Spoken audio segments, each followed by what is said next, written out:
to the outer realm, far away. Gonna fight, gonna be free.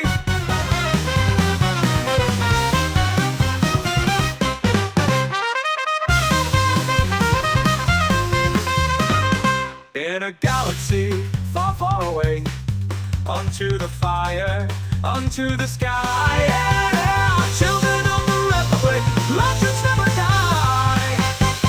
I'm gonna never die. Children of the Republic.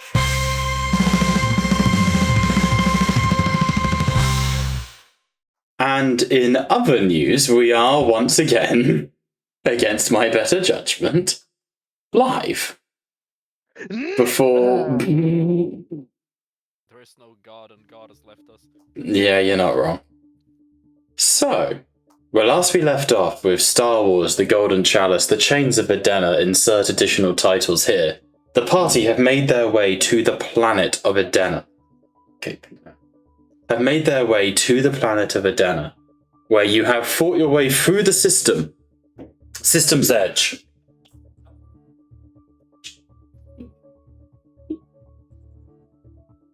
Where you have fought your way through the system's defences.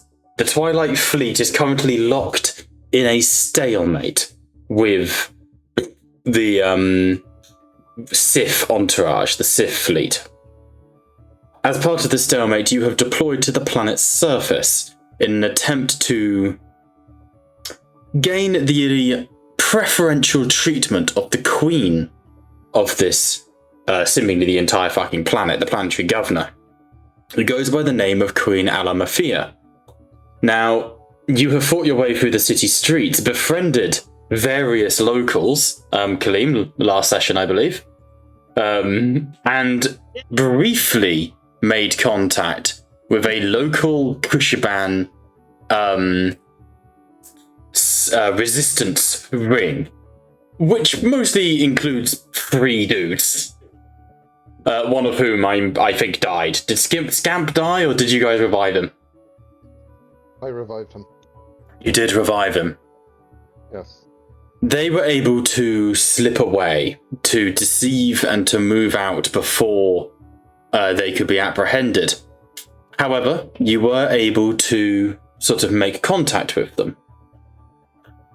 As part of this, you are now making your way with all due speed to the Imperial Palace, where you are hoping to to reach it first in order to converse with Queen Alemetheia and for the Republic to be thus treated favourably in the ensuing negotiations.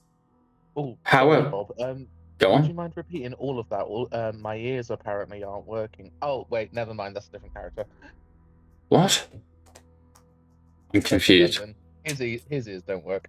So, quick fucking jabs aside, you did make it to the Imperial Palace, where this cunt decided to wind things up. The Choir Palace rests on top of a hillside, blinding lights from the cyberpunk sort of neon city illuminating it as you race up the palace steps. You came into immediate contact with... Kiana's definitely a cleric, right? 100% she's a cleric. So I'm building Kiana's character sheet in the background. She's 100% a cleric bard. Yeah. Where you met with an old nemesis of the party, the formerly interred and imprisoned Darth Heinous, who informed you that he had been released as part of a prisoner exchange, and in turn is now acting as the ambassador from the Sith side of things. Some insults were traded, some barbs slung. Liam. What? You dick. What are you trying to say? However, before we return back to what is likely to be another combat, he's going to raise his hand in a gesture of peace. As you can see, hands are moving to lightsabers. And he sort of has lightning cackling between his fingers. And he goes, "We do not want to fight now. This will only end in suffering and pain. we should have a truce until we reach throne room. Yes? To the victor, the spoils. Ah, so you are using my idea. Thank you. What's your full name? I keep calling you Darth. Heinous. Hey, And Darth Haynes. respectfully, this is for your benefit. I want to give you a fighting chance. That seems rather cocky of you, but it would be fairer. He gestures with his hand to the Sith warriors around him who have activated. Oh, I updated the artwork for the Sith Reavers, by the way. The Sith warriors around. Help me undo that. Fuck it. Who have got activated lightsabers and are sort of stood ready and at attention.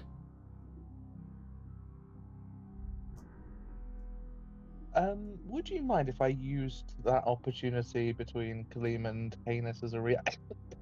Depends on what you're looking to do. I do beg your pardon. What are you going to try and do? It is purely going. It's purely going to be the. It's purely going to be a movement.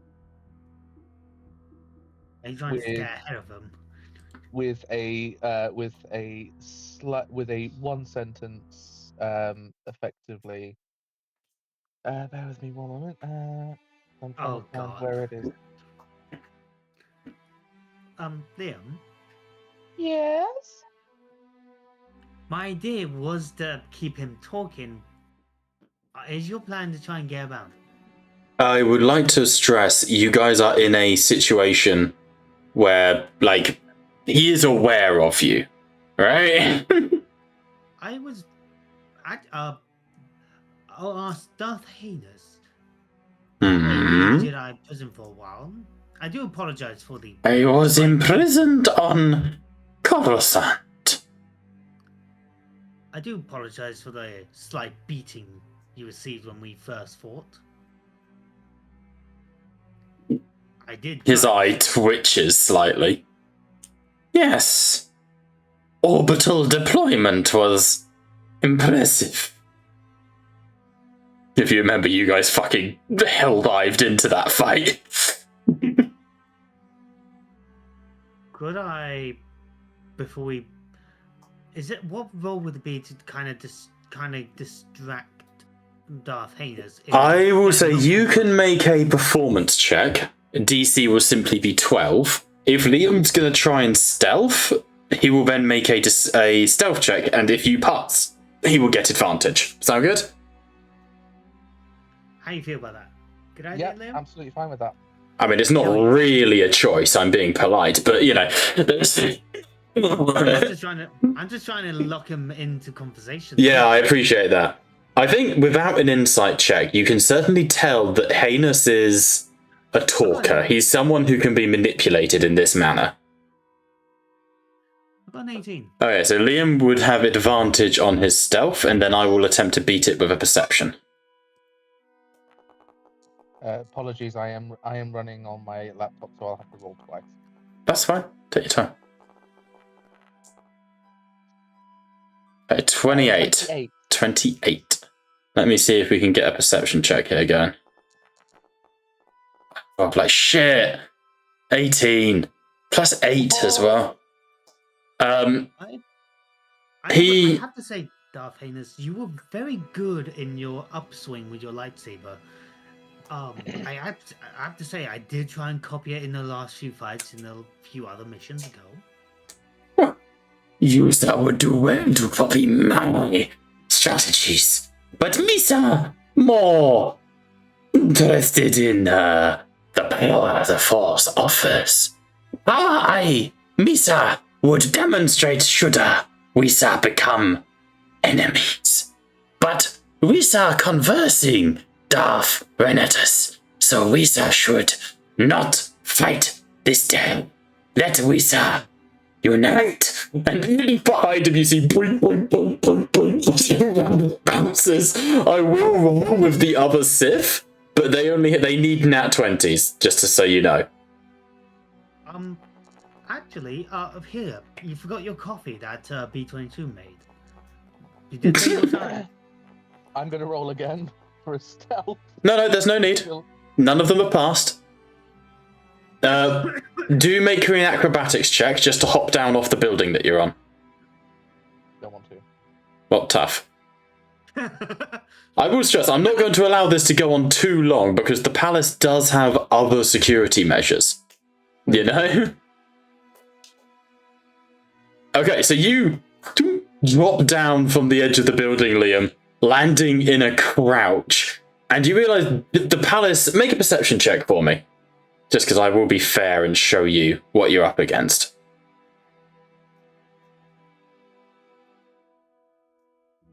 The Bulge Rotters? What the fuck? The what? Basketball team. Ah. 11. Threw me there, Bobby, not gonna lie. 11. Only DC 10, because it's not too hard to see. Surrounding the palace steps, roughly just like where they begin, you can see there is a field, a energy field, like ironically, a Gungan, like the ones we see in the films. Any attempt to enter the palace will trigger certain alarms. So you can only get so far. Would you like me to add it to the map for the sake of simplicity? Yes. There you go. You can only get so far without being detected.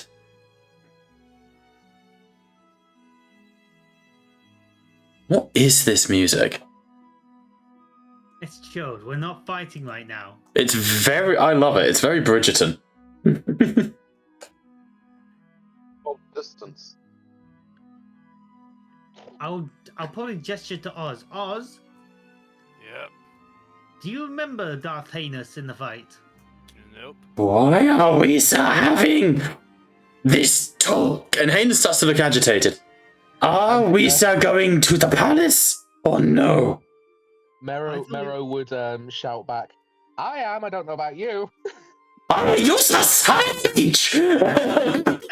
We were having a generally a nice right. conversation. In this case, it is first to the palace. I will have everyone roll initiative, but please be understanding that there is no combat action so far taken. Now, initiative is being a bitch. I have disabled all modules and it's still not working. It is just an issue with Foundry 13, okay?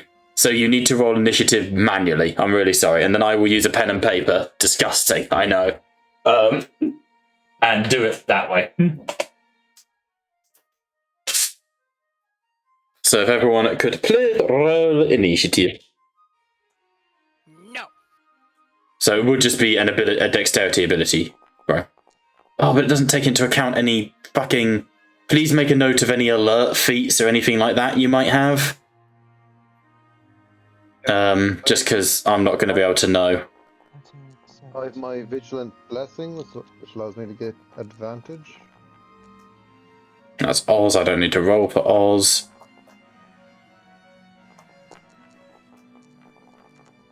Okay, so we've got...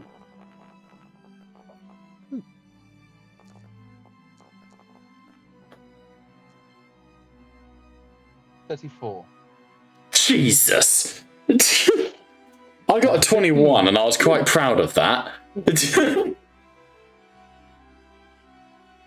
also got a crisp at 15. Nice.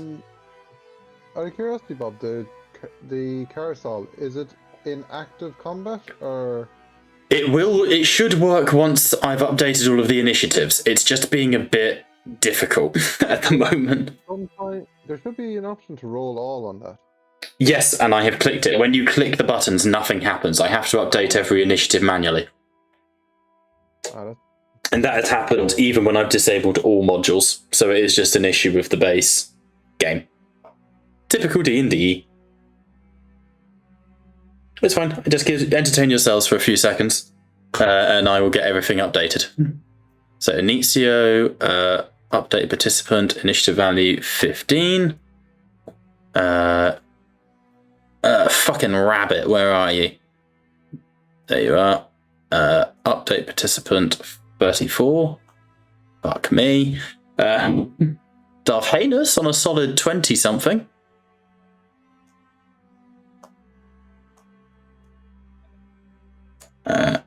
And then we have a Sith who's on 7.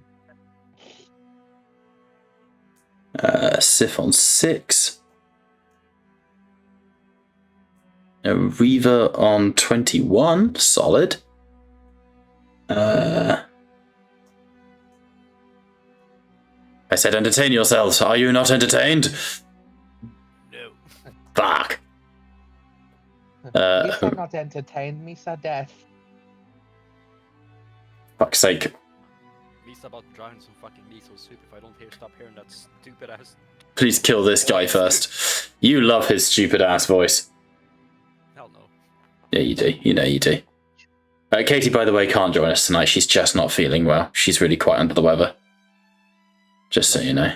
Yeah. We are all under the weather. She's got a bad, like, basically just a really bad cold. But it's, yeah, she's grim. Bless her. She's worked her ass off today, and she's suffering for it. I would also be suffering if I was working as the Grim Reaper.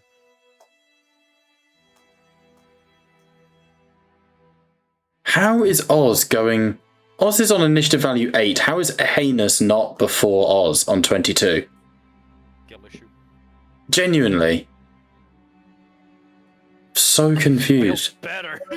Oh, this looks very similar to something I saw once. It's putting all the PC characters first. As long as the order is correct, which it's not. Hang on, let me see. Let me disable a certain. That's user management, Bob. Nice one. Whilst your peasant asses are running, I never get off the bike. I have an advantage here. Need to reskin a warhorse at some point to be the bike. You give Wobby any sort of mount. It's becoming a canon character. It really is. Anyway. Right, hang on. Manage modules. Fucking It's called being a funny man and doing content creation. Christ.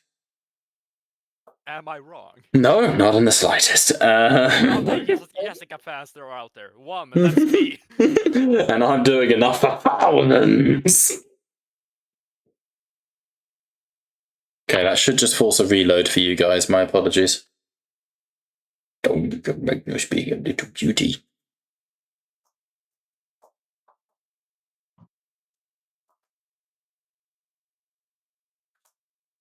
Heard of Find the Culprit module? Yeah, I have. But again, the culprit was not a module. I disabled all modules, and that screwed up and the initiative was still screwed.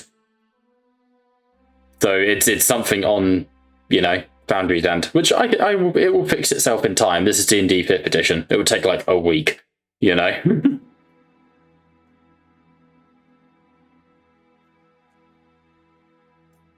Here we go, we're loaded back in. Right, swords. There we go, everyone's initiative is now fucking correct. Thank you. Fucking assholes. Alright, that brings us to first turn of combat, but also not fully a combat. We have Mero. So as Heinous sees you sprinting, he goes, "Ah! You cheaters! You betrayed my betrayal!" Sorry, what? Could you repeat that for me? It wasn't betrayal, it was more. I was just enjoying the conversation. Heinous looks at you with. There's always a selling Coruscant for you. Heinous looks at you with absolute daggers, Kaleem. I do apologize if you feel a mild discomfort. You're savage! If you feel bad about it, there's always a selling Coruscant you can go back to. Not fucking funny. Not fucking funny.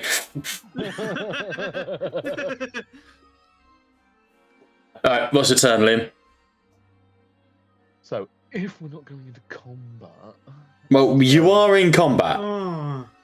And you have just tricked the Sith, so you know they're not going to be happy. I'm just doing... What are you saying? What are you saying? I knock bitches out then? Knock bitches out if you want to knock bitches out. Oh my.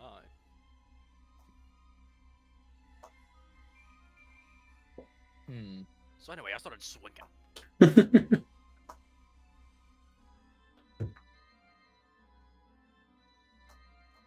Well, the second that we start fighting, they're gonna know we're here anyway, and their defenses will probably activate. All you can see for now is the Shin are just sitting happily behind their bubble.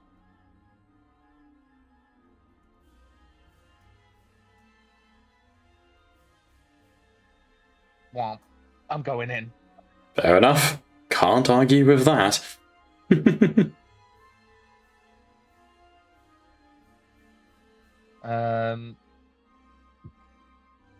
I'm in the bubble. Does anything happen? So, sprinting in, you leap across. There's a as you pass into the bubble. There's an immediate as an echoing bullhorn echoes out across the city, and you hear Jedi Melovarkon has entered the palace, and the bubble goes red, and you see all of these figures begin to turn to look at you. Hello, And I'm not. I go on. Hello, I'm not here to fight. We're just here to stop the Sith from trying to kill us early. The figures block the doorway, but take no action against you currently. Can I go in? Well, how much more movement do you have? No, that's me literally verbalizing to them. So the door is up here. This is the door. Between these two seemingly taller, more heavily armored Shin who have this purple sort of tattoos, and unlike the other Shin you've seen, these two have wings like Kingar. Glowing purple ethereal wings. I will use my action to dash. Okay. Well, this is odd because apparently one movement I can't do because that's 35 feet. Yeah, because you've already moved your character. You've gone 15 feet. It's just, yeah.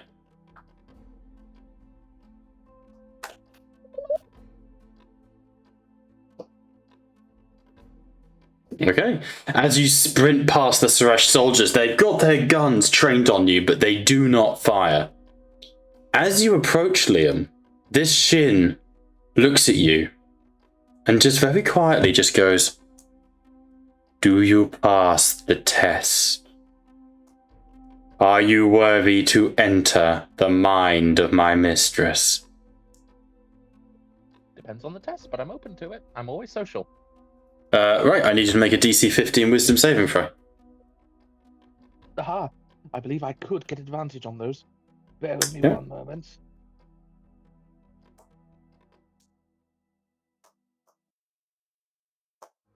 What do you mean you lost the baby? Go find it. Where's the baby? Where's the baby? Nom nom. No, Kaleem, no, num num. No, num num the baby, Kaleem. I mean, how much protein is in a baby? Not much. You're being like eating food. Let's put it this way, you don't want a baby max when you go to the gym, it's just not worth it. Baby maxing. Okay, you pass your mind and you resist. And the Shin gives you a look and goes, "Welcome to the Palace of Alemetheia, Melovarkon." And she steps back away from you. Thank you, and nice to meet you. That your would it turn? be okay if you... Yes, but I am going to go... Would you mind keeping an eye on those Sith? They seem particularly angry, and my friends might be attacked. They will be tested as you are tested. Oh, if it is any consolation towards you, make a comment about his hearing. He loves it. That amuses me, Melovarkon. You are... And the Shin head tilts. You are slave caste. How do you walk free? Were you purchased by the Jedi? Purchased is a strong word, but yes. Indeed. And are your bonds of fealty unbroken? You are property of the Jedi Council, and you are sent as their their diplomat. And you notice that as she's asking this, now she's speaking out loud, not through her psychic nonsense. Mara would just socially just get up a little closer to her. Everyone's property of someone. I just happen to have been liberated a little earlier and in different means. Liberation is a lie. There are only chains. Welcome, property of the Jedi Council, Mero Varkan. We are glad of your service. Ouch. Call me property. At least take me for a drink first, but bye-bye. So you'll have to move in your turn. Absolutely fine. Just fixing stuff. Cool. Okay, well done. I did not expect you to fully pass. Nice. That's going to bring us to Darth Heinous, who I think it's fair to say is a bit fucking pissed off. So I'm gonna go fucking balls to the walls here. Darth Heinous is having none of this. Y'all fucking betrayed him. So I would like to say we didn't. Darth Heinous looks at you and goes, wow, and claps his hands together and turns into a bolt of lightning. Huh. And is gonna go through Kaleem, out of spite, this way. Can I react to that and just lean into her and go, it looks like he might try an attack. I have danger sense, so advantage. You have advantage. Double seven. Double 7. 8, Why? 11 points of damage. As he also, so you know, he ignores lightning resistance. He bolt of lightning slams over to here. Oh, stupid wall. There you go. Through you, Kaleem, as he, and he turns. You underestimate me first. And he turns, because that's just his action, and will run 30 feet. What's he on currently? 75, so 105 would be 30. To here, overtaking Mero. As soon as he turns around, can Mero wave to him and with his other hand just flip him off? He flips you off back as he runs, which is why he doesn't see the other Shin choir guard step forwards, grabs him by the throat, lifts him about a foot off of the ground, and full slams him into the pavement. He kisses the fucking dirt, and she goes, "Are you worthy?" And she will cast Dominate Person on him. How could you not hear them coming? These women are ripped, by the way. Like, they are muscle mummies. I know I'm playing into all your fetishes right now, but, you know, he is charmed. So as he reaches the steps, we're talking John Wick on the Continental. All he has to do is reach out and touch those steps, and he's beaten you to it. But as he does, he is decked and told, "Are you worthy?" To which he looks up and goes, "Misa is Darthis. Misa, a servant of Lord and Lady Vatris. Misa not worthy." And he steps back. Which will bring us to I so know what my next turn is. I so know it. Don't break that concentration.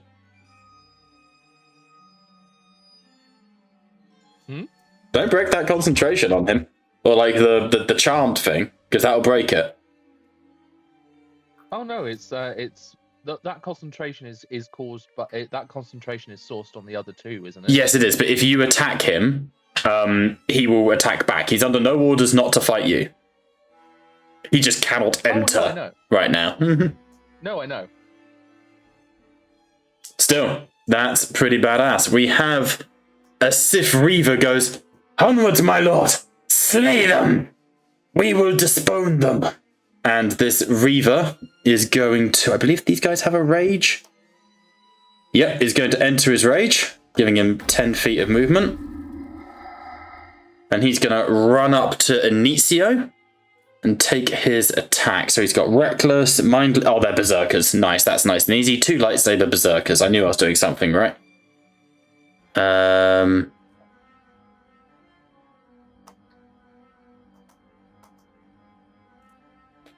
Fucking bullshit. Where are their lightsabers? Okay. Apologies, Khalid. You're going to get hit by an axe when they should have swords, because they should have lightsabers. 1 second. It's basically a light axe at this point, Bob. Yeah, but these guys should just have regular lightsabers. They're not special, you know? All they should have is just a regular fucking, like, longsword. They shouldn't have anything exciting. Can I just have a longsword? There we go, longsword. Cool. Fucking edit. It does do magical damage because it is a lightsaber. Nice. Cool, using it in 2 hands. I'll make an artwork for that later. Remind me to do it when I have the chime. Cool. On you, Kaleem. First attack, Reckless. Which means I need to Alt-click.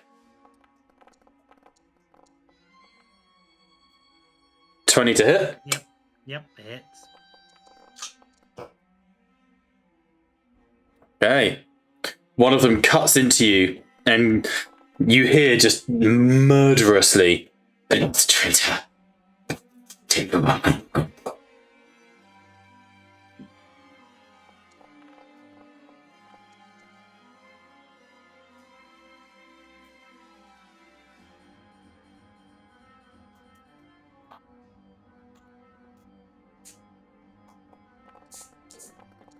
And you can see underneath the hood, Kaleem, he's younger than you, maybe about 16, 17.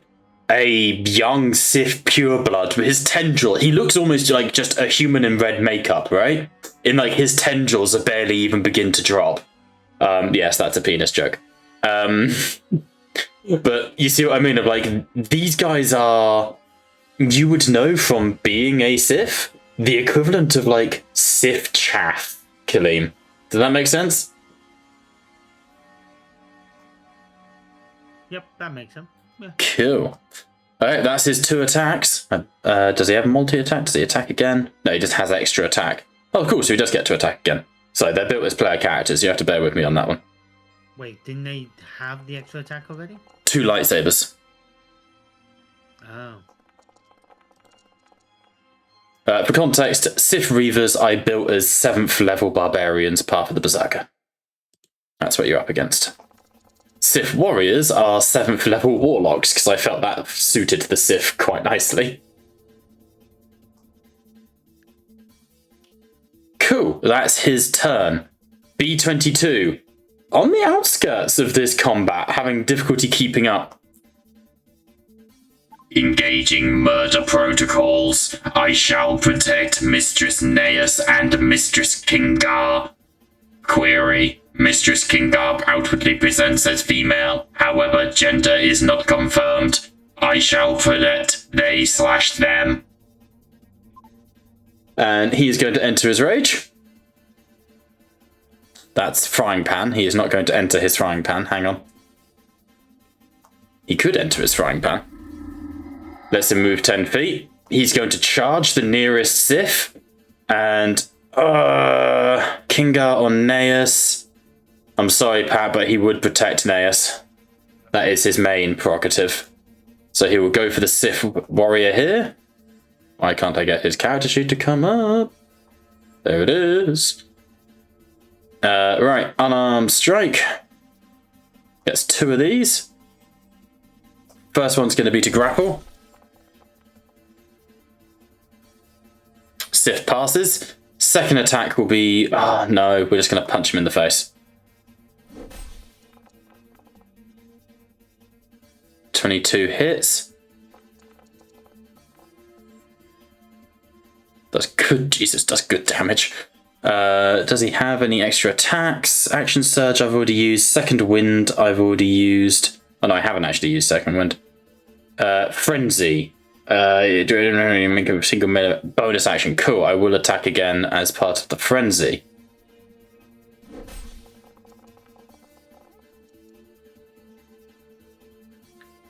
No, I cannot counterspell Punch, sadly. I wish I could. Jesus. Right, so he steps up to this Sith who activates their lightsaber and swings, and he just goes, activating Cortis, and headbutts the lightsaber, Acolyte style, and then just starts punching into this Sith warrior. This Sith Reaver will go on you, Kingar. 4 attacks with advantage due to their... Wait, why did they have a Sith saber? Are they linked? Hang on a minute.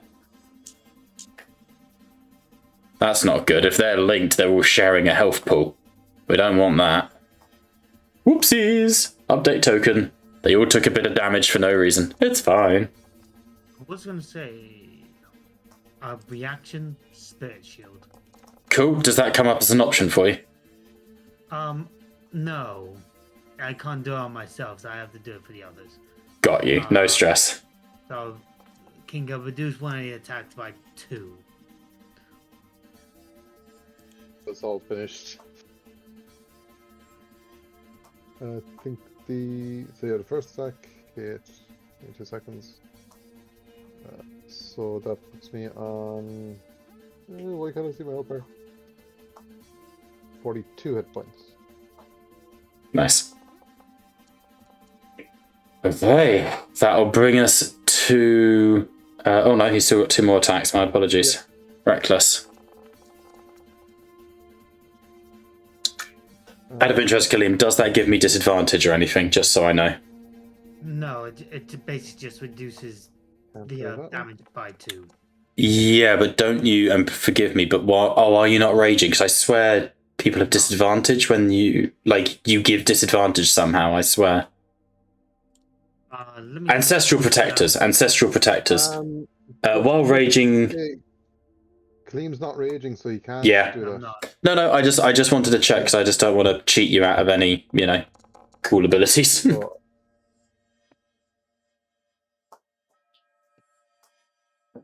this is the second round of attacks, is it? Yep, that's everything. That's all 4 attacks now made. I only saw 2 come true. I see 4. A 26, a 15, a 24, and a 14. Okay. I only saw the big ones that hit. Yeah. Kaleem, over to you. So you've got this Sith Reaver, a young pureblood, who's just cutting at you with 2 lightsabers. You recognise the Jarkai fighting style, just fucking Beyblading at you, basically. Alright. Bonus action. I'm gonna be taking that med pack and just heal myself. Fucking press V to stim.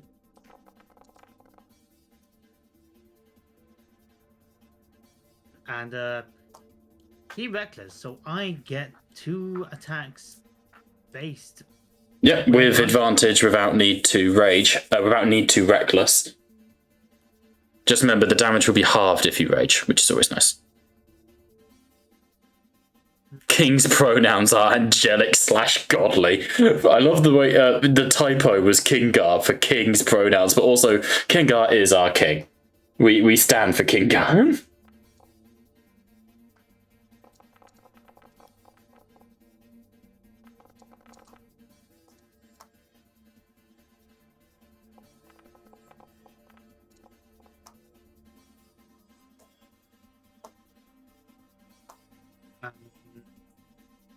That will be my turn. Jesus, good fucking damage, Kaleem.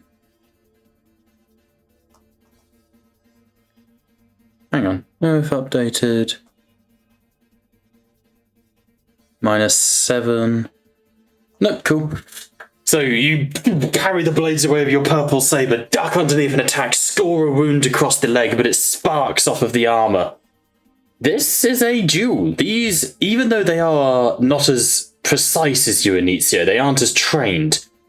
Just raw aggression has always been the Sith methodology, and it's working. Kingar, we are over to you. I want to take the disengage action. Okay, makes sense. And to here for 5 feet. And 2, 3. That's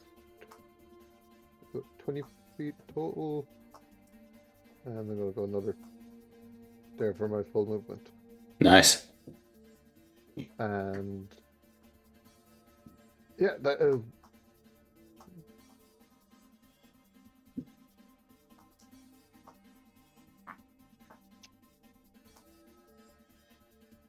yeah, I'm going to then, as a bonus action,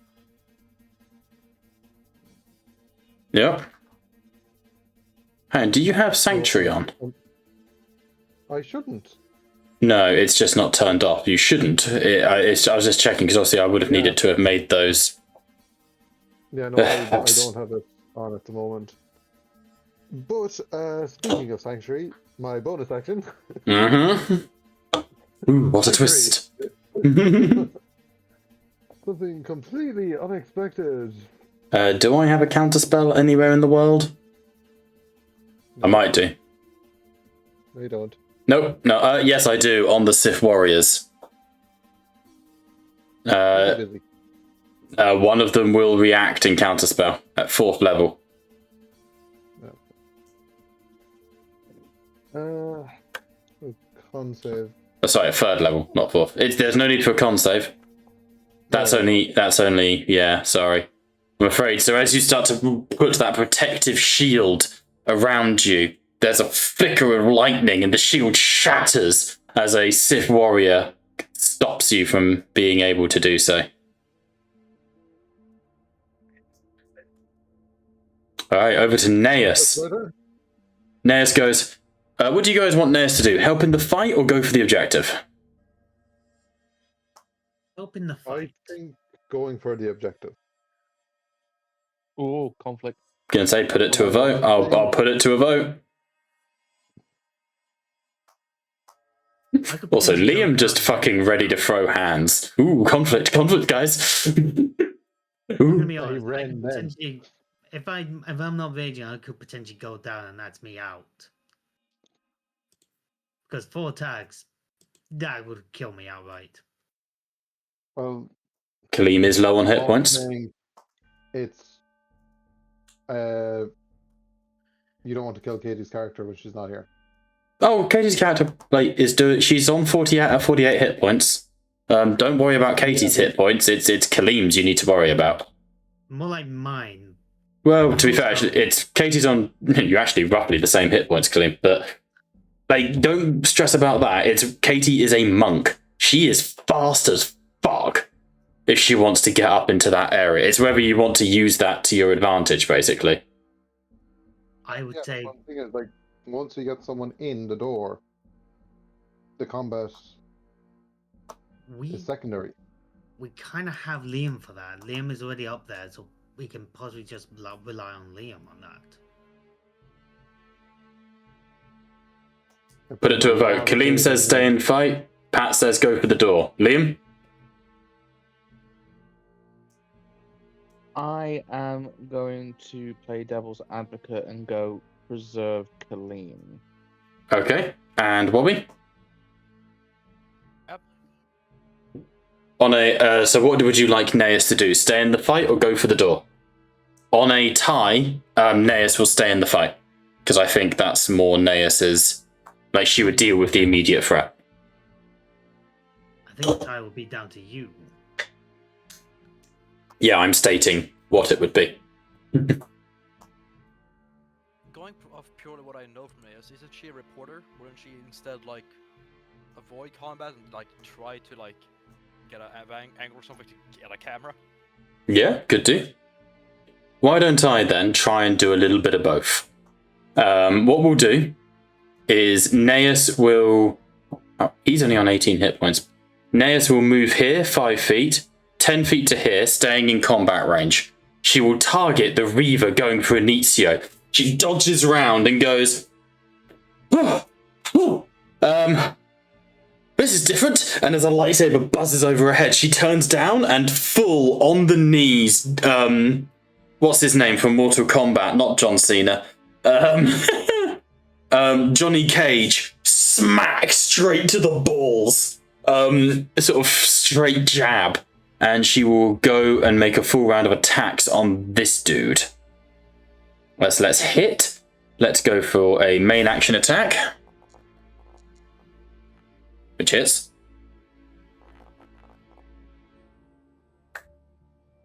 So that is a good hit. She then gets a second attack because unarmed strikes. Would she get advantage because he's reckless? She would, that's very true. Both have hit though, so I'll just roll 2d20, see if either of them would have been nats. If they would have been, I'll double one of them. No, neither of them. They both would have been worse. So I'm going to spend 2 key points. Well, 1 at first, but to see a stunning strike.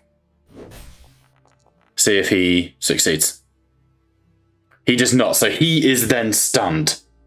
As a continued movement, she has a movement of 45, so that's now down to 35. She will disengage or take a hit from this Sith, who will make this Sith counterspelled, so she can't make an attack of opportunity. So she will then 45 gets up to there. And then as a bonus action, she will cunning action dash 45 feet. No, she's main attack. With the flurry. Nope, stunning. Flurry of blows. I didn't flurry of blows. She just punched as a main action. No, that was flurry of blows is, you're right, a bonus action, but I didn't use flurry of blows. I just main action attacked and then stunning striked on the first attack. So we've got another 45 feet. 45 plus 45 is 90, which means that she sprints, leaps over her Darth Heinous, and as she sort of lands, she's 10 feet from the door as this choir guard turns to her, holds out the hand and goes, "Female Devorian, you must be worthy," and will cast Dominate Person.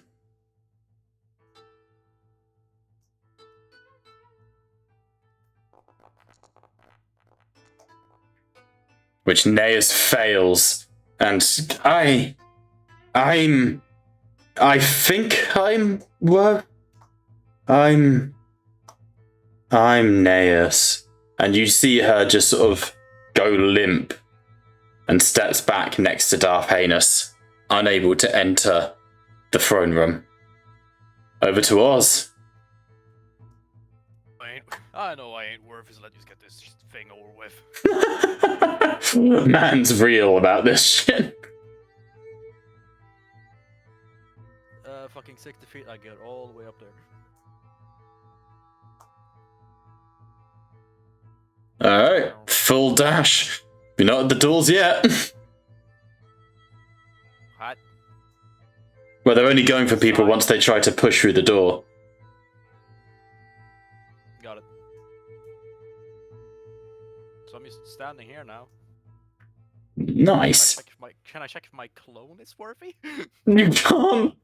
I mean, is your clone in? Can you bring in another one? I have a bonus action. I can bring him in. If you want that, I can test if you're worthy. As you flicker, send out the Force Ghost running towards... Because I know you can fucking deep strike swap places with him.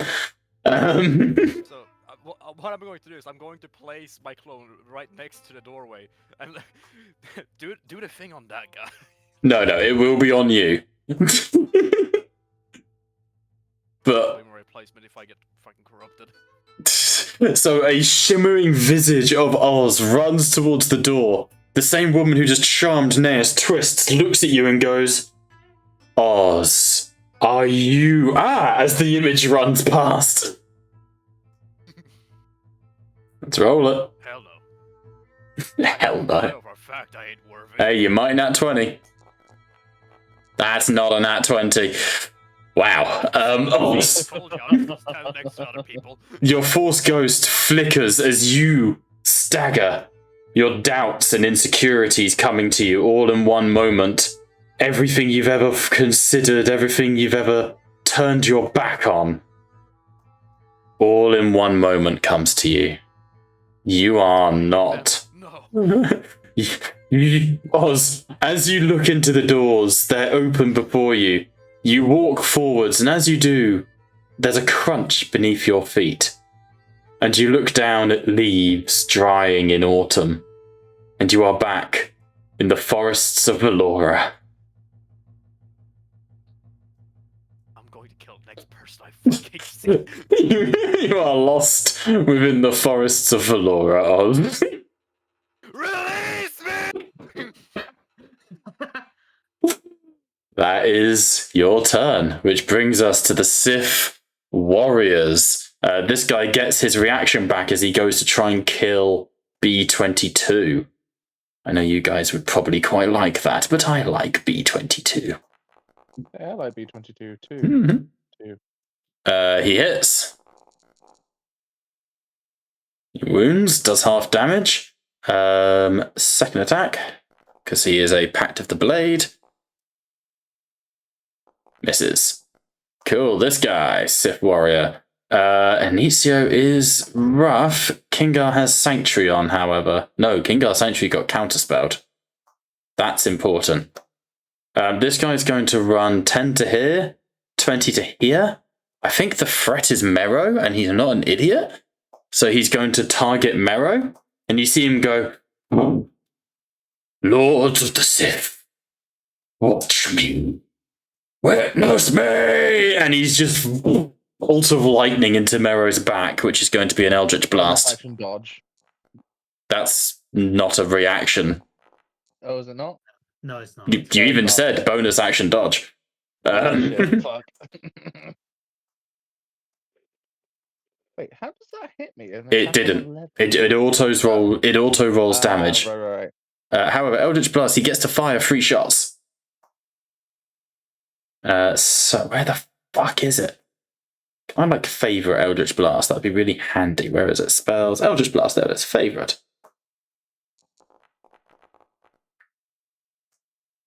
$16 hits. Nice. Okay.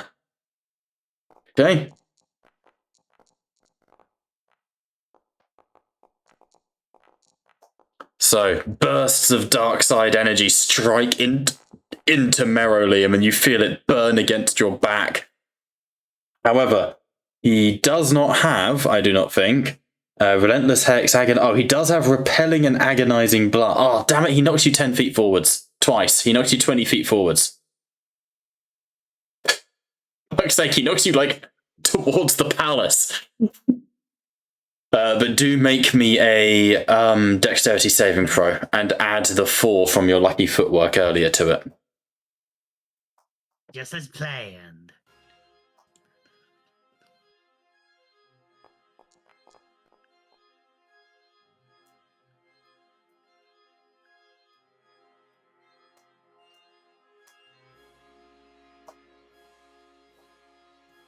Uh, 19.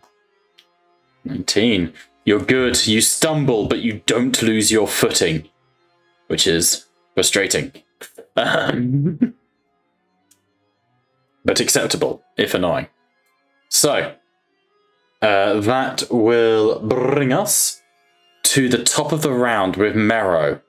What's the plan, Liam? Mero is going to strut past the one that he was speaking to and just go, nice talking to you, and I wish you the best of luck with those Sith. They are apparently not worthy. As you attempt to enter, I will attempt one more time to dominate you. Because I know how much you love it. Do they have to drop their concentration with the other people? This isn't it is concentration in an official combat, but for this, it's like a test of valor. So I've been running that they are not maintaining concentration at all. Because it's just a case of you have to pass this to get in. That makes sense. Shit, I'm not worthy. Got anything that adds bonuses to this? Oh. Yeah, Well. I'm not worthy. Nat 1. Nat 1. Ah. On a nat Why 1. don't you reroll? Give me a second. Unless, I don't know, unless chat's got any for you.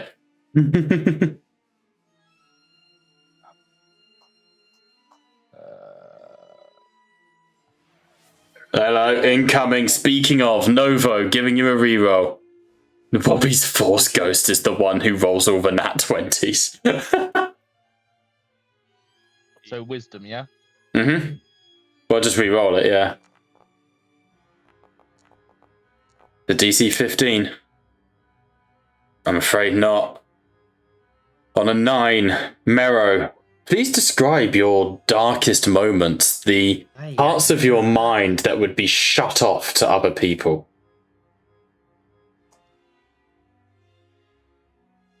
The failures of Mero enslaved by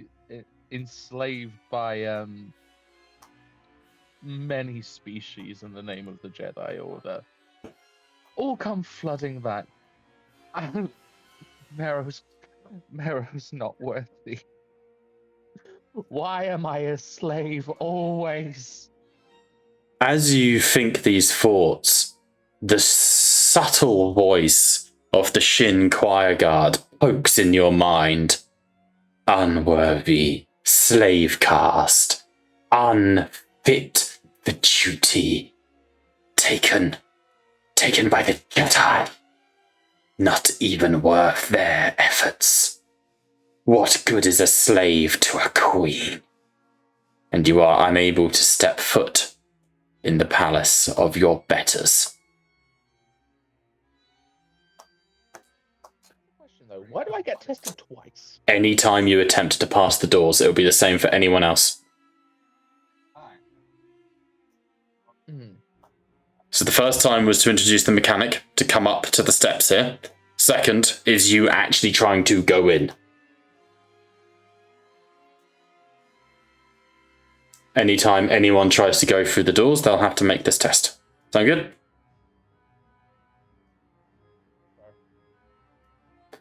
Alright, so I was just updating Kiana's artwork, which is all groovy. A rogue Kiana has appeared if you want to have a quick little look at Mero. A level 9 cleric of peace. There you go. Alright. That's going to bring us to Darth Heinous, who is charmed and simply cannot enter the combat. So he's going to continue fighting, and he goes, no. Even if I am restrained, I will ensure none of the worst of you get out of here. And he's going to move to here, around Naeus, maintaining, what's it called? Combat range, because he does not want to be, fucking stun-locked. And he is going to cast, I must have a lightning bolt in here somewhere. His entire build is lightning. Lightning bolt, there it is. Let's slap it down like that.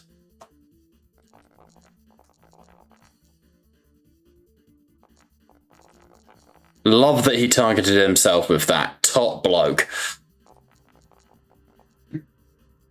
Oh my. Well, damn. Oof. So he throws out his hands and beams of lightning curse from his fingers towards you. It's the dark side. It's it. And it overwhelms and surges across you, but he cannot enter. At the end of his turn, he will repeat the saving throw. Wisdom, DC 15. He's good. He is no longer... Caused aggro. Say again? Wouldn't that have hit the guards as well and caused aggro? No, he angled it so it was only hitting you guys. Nice, I got 69 HP left. Alright, there, nice. That'll bring us to the first Sith Reaver, who can't do shit because Naeus stun-locked them. So, end of their turn, they're no longer stunned. Congratulations. You did nothing. Cool, that brings us to B22, who is just going to continue murdering people. But I think that's kind of B22's thing.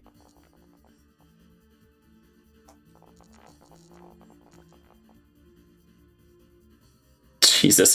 So this Sith warrior activates his lightsaber, swings at B22, who grabs the wrist, snaps the arm at the elbow, and then feeds the Sith warrior his own lightsaber down his throat, killing him. B22's second attack will go on the Sith Reaver.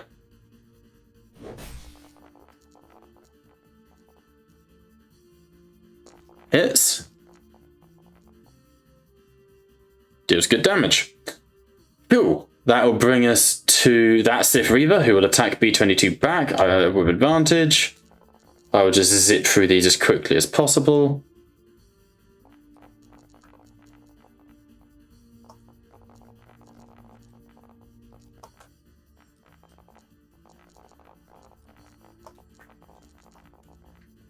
There we go.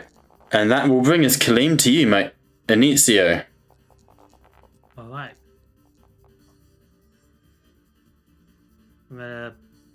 Bonus action. Rage. Nice.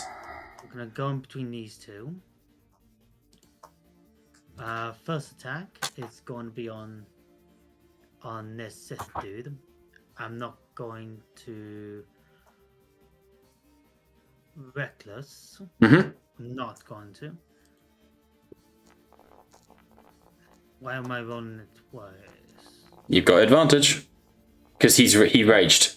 Remember? Oh, right. I forgot. Right, fair enough, fair enough. And then the second attack on this guy.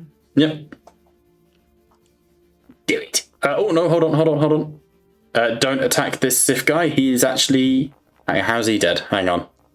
You sharing hit points again. They're sharing hit points again.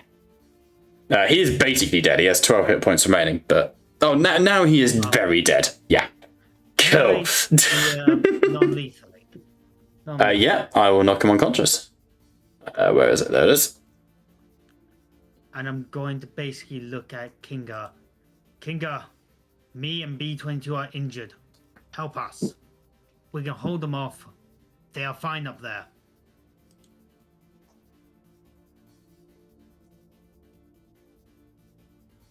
Okay, over to you, Kinga. How would you expect me to heal a droid? I do not know on this part. For the purposes of healing, he is considered not a droid. He is a Warforged, specifically. Right, I'm going to move to here.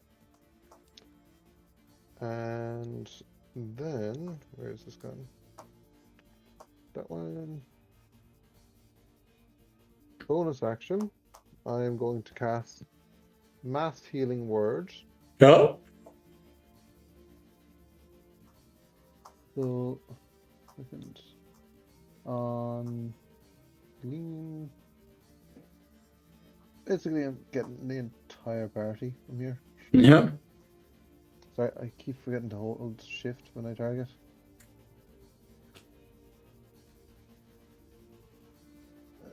Two seconds. So, take your time.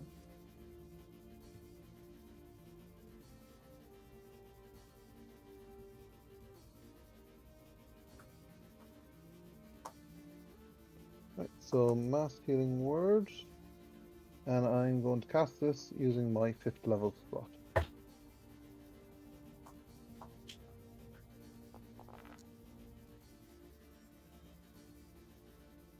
So 13 hit points. Okay, it should automate. Nice. Yep. Damn. So there's a wave of energy that washes from Kingar, surging through all of you and recovering wounds. Even metal on B22's back begins to reseal. And then it should be in range. I'm going to target the Reaver near Inicio. Because I use my bonus action, not my action. And I'm going to hit them with a Sacred Flame.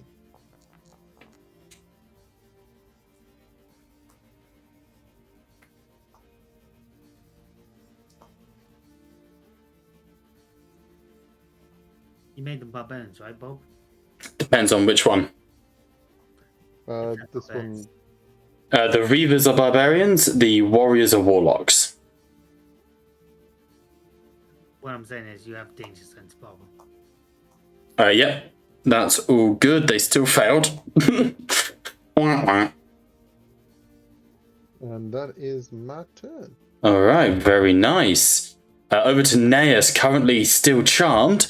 However, as previously established, that just means she can't go through the wall. Neas is reckless, cocksure, and analytical. She knows that this is being created by the choir guard here, even if it's not concentration. So I'm going to say, put it to a vote. Do you want her to stunlock Heinous? Or do you want her to try and free people from the charmed effect by beating the shit out of the choir guard? Because the only rule control was you cannot enter, not you can't beat the shit out of the people stopping you entering. True, but we're not going to set a good impression. They set the impression, but sure. I say stun the Heinous.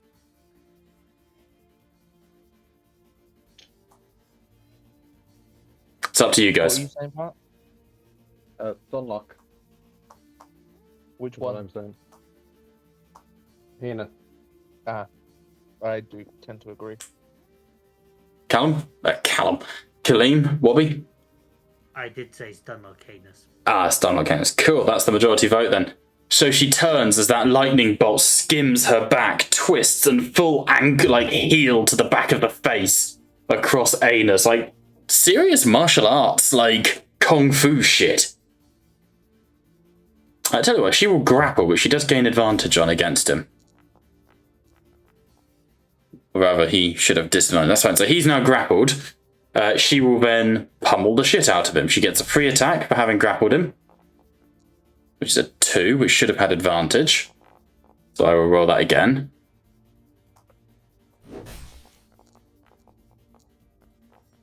You love to see Nat it. 20. Darth Heinous has a whole fucking bunch of... he's going to... what's it called? Silvery barbs. Still hits, but not a nat 20. Which is nice. She will then... So that was her main attack. I've only got one key point left. I don't think it's worth using just yet. Unless we need it, you know?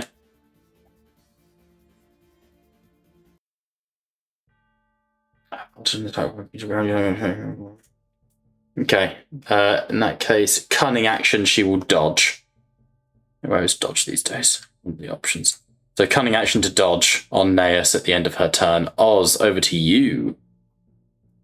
You can do anything but enter the fray, or enter the palace. Damn. Well, that's the kind of the only thing I kind of want to do.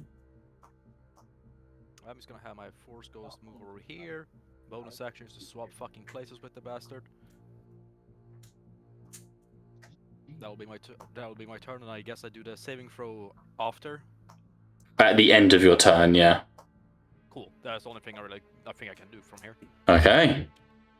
So go for it. Wisdom saving throw. Yep, DC 15. Well, it's just a flat D20, so here we fucking go.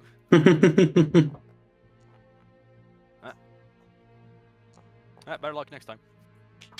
Okay, over to Mero. So same restrictions apply to yourself, Liam. You can do anything but go through those doors. I'm going to go through those doors. Make a wisdom saving throw then, DC 15 to break through.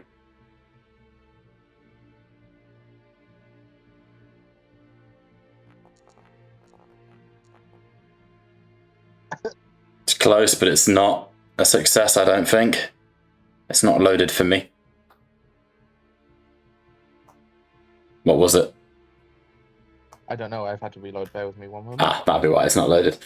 I saw that it was a 9 plus 3, so that'll be 13? No, 12, Bob. Fucking good at games. Oddly enough, that's not loaded for me either. Whereas I saw the dice roll, but it hasn't come up yet. Just re-roll, and it will come up. I'm fine giving you a re-roll.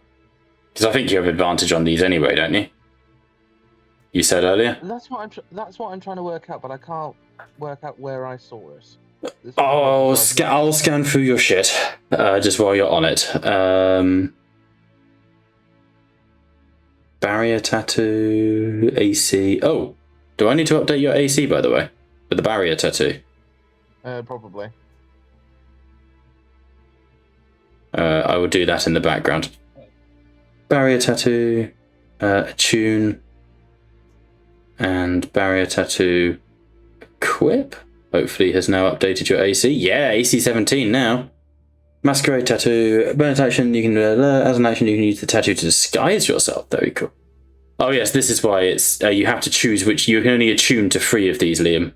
Is what you need to do is pick 3 of these to attune to, because you've got 4. Assassinate, hair trigger, Leporine senses. I don't see what would give you advantage on wisdom saves, I'm afraid. No, it's absolutely fine. I will keep looking just in case. But that's it. However, on a 19, Liam, you no slave. And you step to the side, breaking the control over you from the Shin choir guard. You could swear you see the flicker of a smile on her face behind the silver mask. And if you wish, you may climb the steps and push those doors open. Like fucking Aragorn. Mero will turn back to Heinous and go on. This is a full-on Nemesis arc, I swear to God. 100%, I'm down for it, mate. And just go, you sound not worthy. Fucking mocking his cultural speech impediment. Yes. And go for the doors. Bitch. That's shocking, Liam. You of all people. What do you mean, me of all people? Yeah, gay boy. Gay man that you know. Yeah, you're not wrong. You're also the only gay man. No, that's not true. I have other gay friends. I've got to say that for the record. I know so many other homosexuals. Don't like any of them. You're the only one I like. Anyway, guys, moving on. So, as you push the doors open, there's a... As the metal scrapes on metal, you see a flicker as the choir guard look at each other, and a little smile, perhaps. And that is where we end combat. As the defenses drop, immediately there's Vox intercoms, your relays are unblocked. This is Vokhtar. Are we there? Have we made it? Master, Kiana here. Did you get there? We've got people coming in. I've got an Felix Impedes on the line. What's going on? And there's just this absolute hubbub of noise as the intercom gets swashed with people. But Liam, as you push into that room, waiting for you, you find a simple throne room. Heavy stone and metal. Quiet sort of observatories. A table in the centre of the room. Sat at which is a singular figure at the end of the table. Bald head with pink to purple glowing neon tattoos. Wearing a golden sort of silk dress that leads into like a latex sort of corset. And she is sat drumming her fingers on the edge of the table. Behind her by about... I know. I'm just trying to set the scene before I reveal, because I feel like the map sometimes ruin it, you know? Behind her, about 20 feet, is a unique Sareshi warrior, the male of the species. This is someone who... Where the fuck is the queen gone? Oh, high lady, not queen. Yeah. This is someone who is one of the males of this species, but unlike any of the other males that you see, is blessed with ethereal wings, not dissimilar to Kingar's. And as you enter Marrow, she stands and applauds. Well done. Maro, thank you, Your Highness. Apologies for the delay. There was an unfortunate altercation between a bitter deaf Sith. You'll probably learn more about that later. I'm sure I will. However, I am not her ladyship, Alemetheia. I am Cien Clau Vondermew of the Golden Chalice. Oh. Well then. It is my humble pleasure to be a voice piece of her ladyship and to welcome you to her throne room. Embarkle, drinks for our guests, Embarkle. And you see the slave caste, Saresh, moves over to like a drinks cabinet. As at this point, the rest of you enter. As you all enter, you would notice that the two choir guard block Darth Heinous off with like purple psionic fire. They don't let him enter. Apologies, my lady. Please do not think less of me. You lost. He just gives you a look as the doors are closed on him. I'm so sorry. I'm really enjoying. No, absolutely. The thing is Darth Heinous is like an incredibly petty character. He's meant to be. He cycling. I didn't mean to move you. He is a very petty man. So it's very funny to me for him to have like his energy matched. Sorry.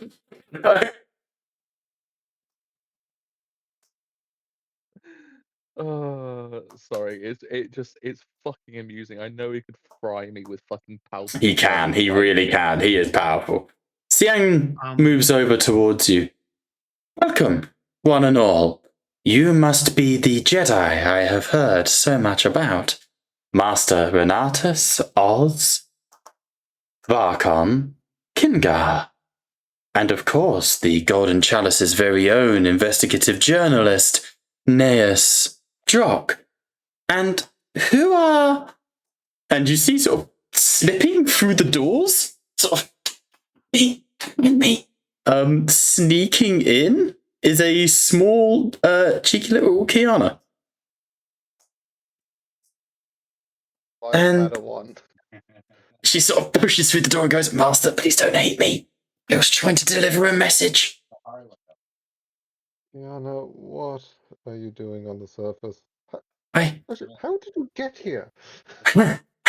So, Samara is really fun.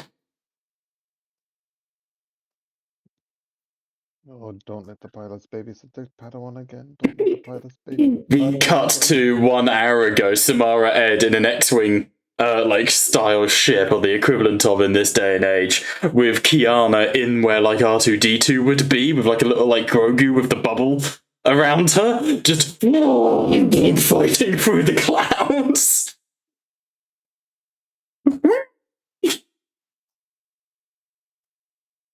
Kingar is definitely going to. I need that drink. The slave caste Embercle comes over and starts handing out drinks. Wine for the honored guests. Please take your seats. Yes, be seated so Embercle can offer refreshments for you all. Would you like vine water, or tooth juice, or blood? What is our cravings, my most illustrious masters? Just rubbing their temples and just next the glass of wine they're given and holds out their hand for more. Of course, honored cousin, feast upon flesh. Leave the bottle. Leave the bottle. I shall fill a bottle. And he moves over and uncorks an empty glass, and he slices the palm of his hand and starts dripping blood into the bottle, which glows ethereally. Master Kingar, Blood wine. is this another telepathy moment with a mind controller? Is this a drinking on the job shindig now? Cien smiles at you, says that it is always a drinking on the job day here. You're part of the Golden Chalice, you don't count. Come. This is part of my 9-year-old Padawan, who I left safely on board a ship. Hello.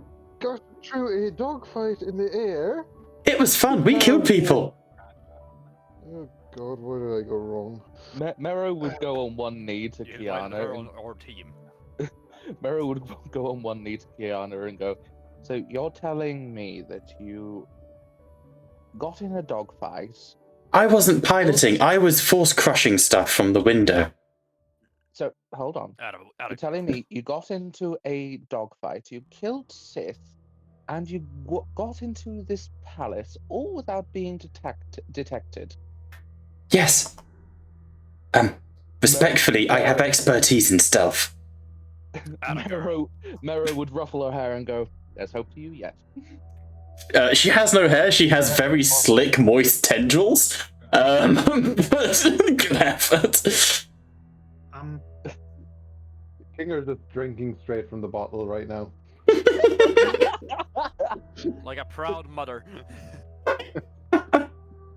An alcoholic parent. Oh, how cliche. Could Inizio go over to the man who's basically just done this to himself and just try Embraco. Yeah, absolutely. As you go to touch him, he goes, No. What are you doing, Master Jedi? Oh. He clenches his fist and more blood drops into the bottle, sort of like as a steady stream. He looks at you. My injuries are the flagellants, Mark. I am providing sustenance for cousin, Master Kingar. The blood of the Saresh is exquisite to our kind. You are lucky to be allowed to sup upon it. May I tempt you for such supplication, Master Renatus? And he offers you like a shot of his blood. Just go off the grid. I must humbly decline your offer. Well, thank you for the offer, but I must humbly decline. Hey, wait. You would do me much honor if you were to take sustenance of my sustenance. But no matter, this one is but unworthy. Is it true you are blood cursed? A traitor to your own kind, Master Renatus? And you see Cien go, Emrakil, what did we say about questions? Apologies, mistress. I shall flagellate. Oh. It's understandable, milady. I do not know of my people. Apparently I am. Fascinating. Truly. Fascinating, hey? And he sort of bows his head deeply. Thank you for treating this one so kindly, Master Renatus. Mistress Kingar, your sustenance. And he holds over and he's filled about 1 litre of this bottle with his blood. Could I need to go over to the lady? Do you mind if I have a seat, my lady? Of course. We are simply awaiting her ladyship. Please, take a seat. Take a seat. Thank you. Kinger thanks for the bottle and makes their way towards the seats. Holding the bottle in their hand. Yep. An athletics check to see if you can fucking not flop on the floor. No, Kingo, I'm going to say, has a lot of, resistance to alcohols, I think. You know? Is that motherfucker flying drunk? Kiana was. I was! Apparently, Shouldn't be 2 having towers out of my car. Now, No. I point at the seat next to me for Kiana to plant her foot Sits down and just, sorry, master. Oh, I get Now. you. Now, Kingar, do not be mean to the child. It's not her fault you didn't spot her until too late. It's true. No, it's the damn pilot's fault. Last time I leave them babysit. Don't blame Samara. In her defense, Yeah. she said it would be fun. Still, a lack of foresight on your behalf, Kingar. You knew that her inquisitive nature would get the better of her. I said I was There's nothing delivering a... wrong with that. I had a message to I leveled the deliver. glare at this talking rabbit. Enough. Good. I didn't think leaving my underage Padawan on a Republic war vessel under the supervised care of my other Padawan trainees. Back on the Republic ship, I think we can cut to the ship where we can see, like, you guys are in a space battle until this moment, so, like, the other Padawans are working overtime in the med bay, you know? Could I look at Oz? Oz? Here's a seat for you if you need it. Are you alright by any chance?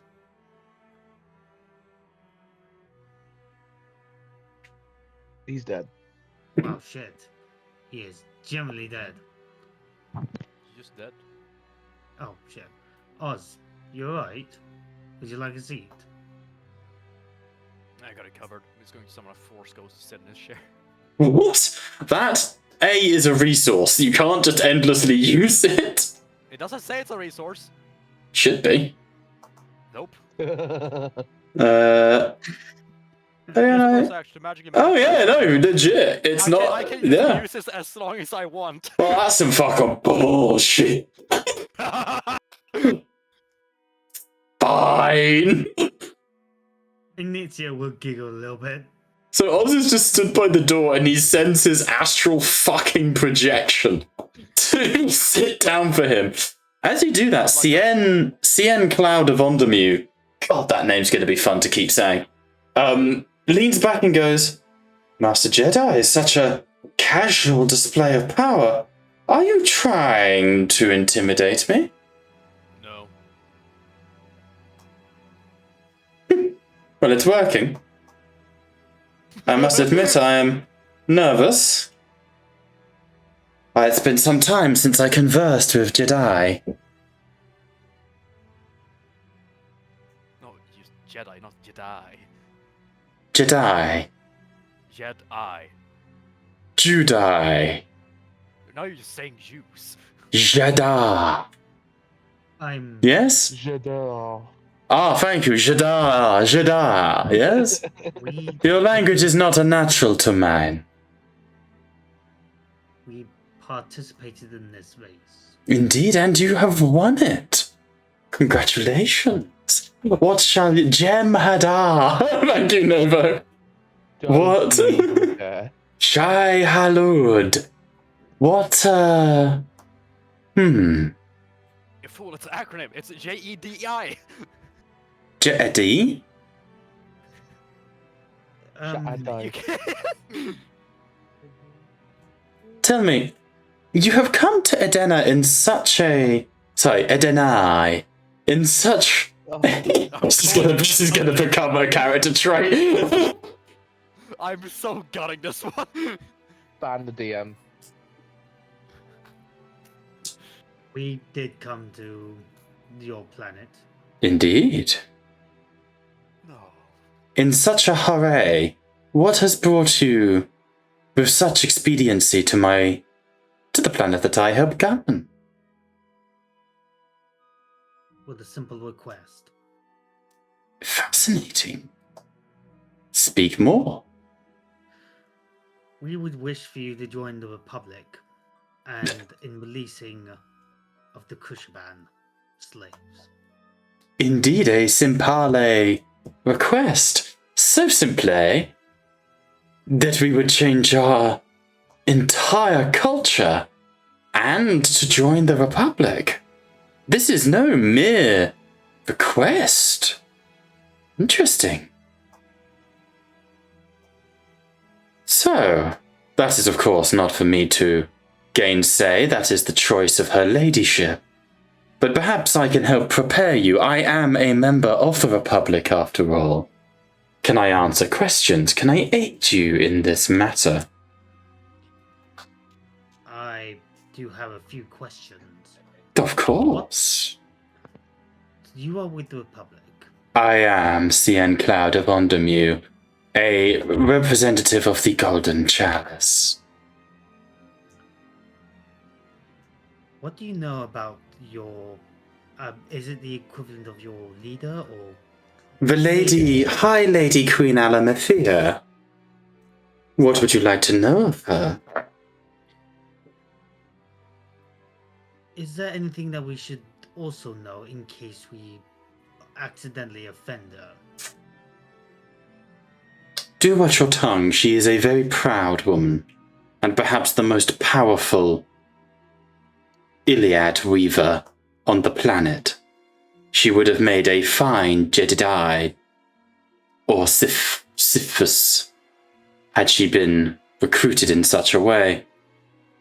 But she is a proud woman. Be cautious of insulting her. She will want something from you. She is not someone who does anything for free. I instantly look at the rabbit. Why are you looking at me? B22 just is she hard.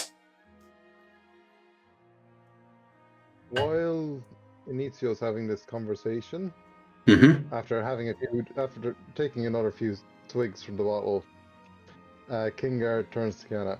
So what is this message that was so urgent that you need to be here, Kiana?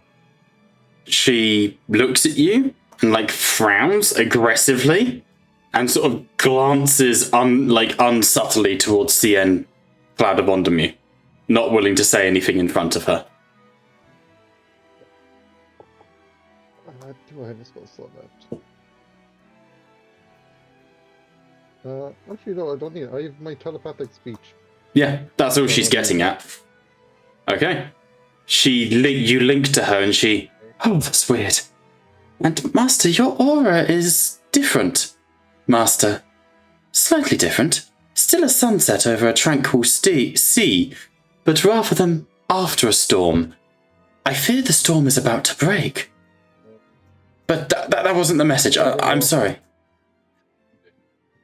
Amazing what getting stabbed through the gut can do to you. Of course, I'm sorry. Yes, the message. There were Republic passcodes that broadcasted from the surface shortly after you left. With Jedi. What's the word? What's the word?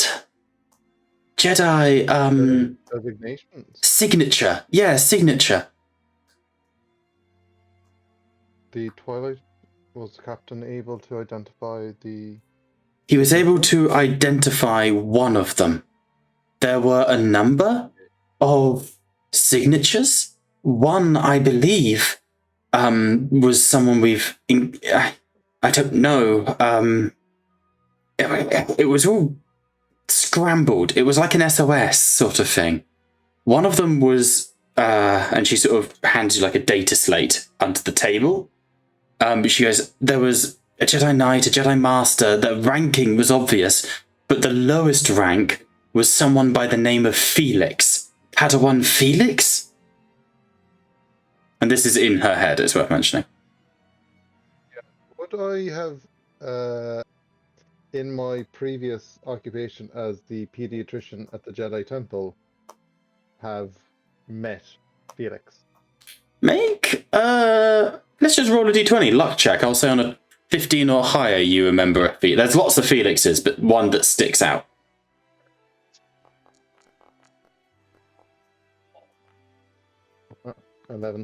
11. There's a lot of Felixes in the Jedi Temple, I'm afraid. Bob. Yeah, Clem? I was gonna just say, I did make a mention of Felix when we were on the ship before this mission, loading up one of his logs or news moments. You did? Yeah. You guys do know of a Padawan called Felix Impedes, who has been doing a lot of PR, I think it's fair to say. Essentially, like a lot of talking shit about the Republic and the Sith, saying both are sort of equally responsible for the war, and, you know, kind of a political commentator for the Jedi.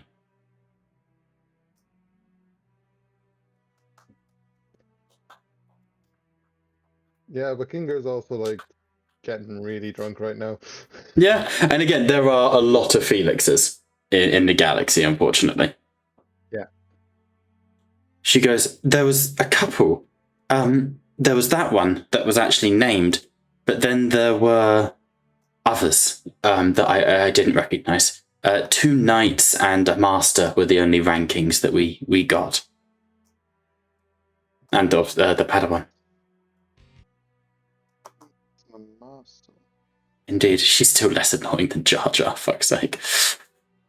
Yeah, that's almost part of a strike squad of a investigatory force. I wouldn't know, I'm sorry. No, But- it's not. But that are definitely Jedi, planet side. Good to know. Let's keep this to ourselves, and I'm going to like. Can I just slip the data pad into my robes? Mm-hmm. Yeah. If you quickly glance at it, you will see that the datapad doesn't have like names or anything on it. It just has a single symbol on it. Like a picture that was sent. This symbol wouldn't represent anything that was on the 3 Kushiban from the Resistance. Who claimed to have been Jedi. No, it wouldn't have been on any of them. I will give the symbol a brief glance, but I'm not going to like.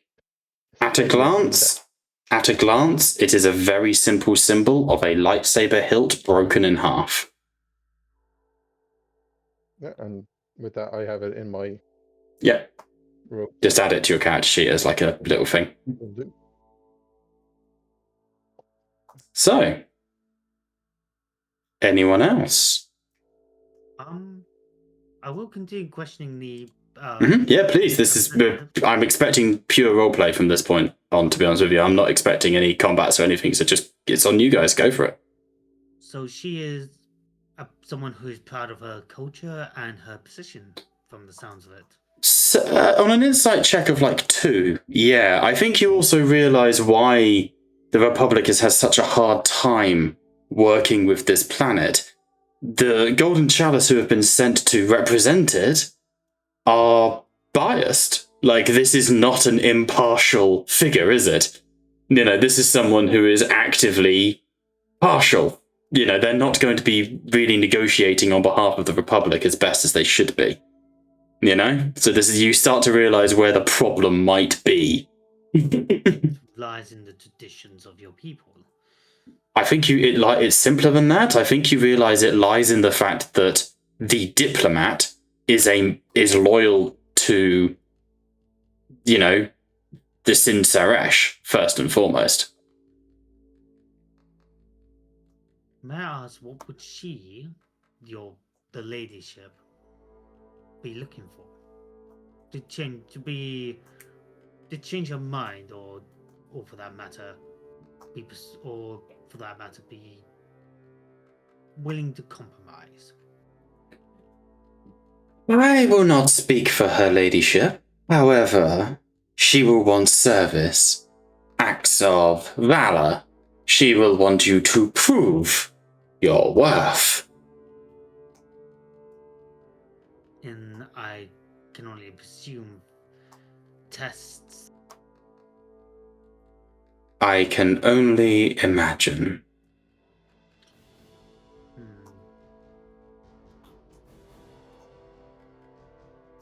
But it is not my place to theorize such things. Her ladyship, as I say, will want to serve some form of service. It is only natural. Could you elaborate on what type of service? Physical, mental, spiritual kind of service? The mental and the spiritual on this planet, Master Renatus, you will find often go hand in hand. But yes, I think it is fair to say that there will, of course, be some sort of trial. By combat, right? I cannot presume. It would be wrong of me to speak on her behalf. She is Gambala, the queen. Do you mind if I take a brief moment to talk to some of my Of course. colleagues? I shall simply be sat here enjoying the finest of wines. Understood. And I'll just kind of walk over and kind of pick up the rabbit and walk over to Oz. You guys can have a quiet conversation. As far as you can tell, she's not listening in. No. As far as you can tell. From my conversations with the very lovely lady over there, this is a person who is very loyal to Sinsharesh. And I believe there will be more trials of valor and combat. We are being tested. They want to see us for who we are, or have someone to question.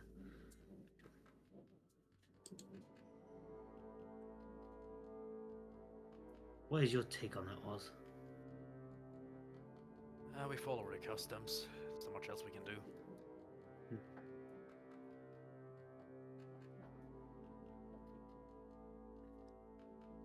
We need to be Unless you very. have something you want to add to that. I got nothing much to add on to that. I'm just relatively concerned about these trials. If it's a test of valor, they're gonna try and find.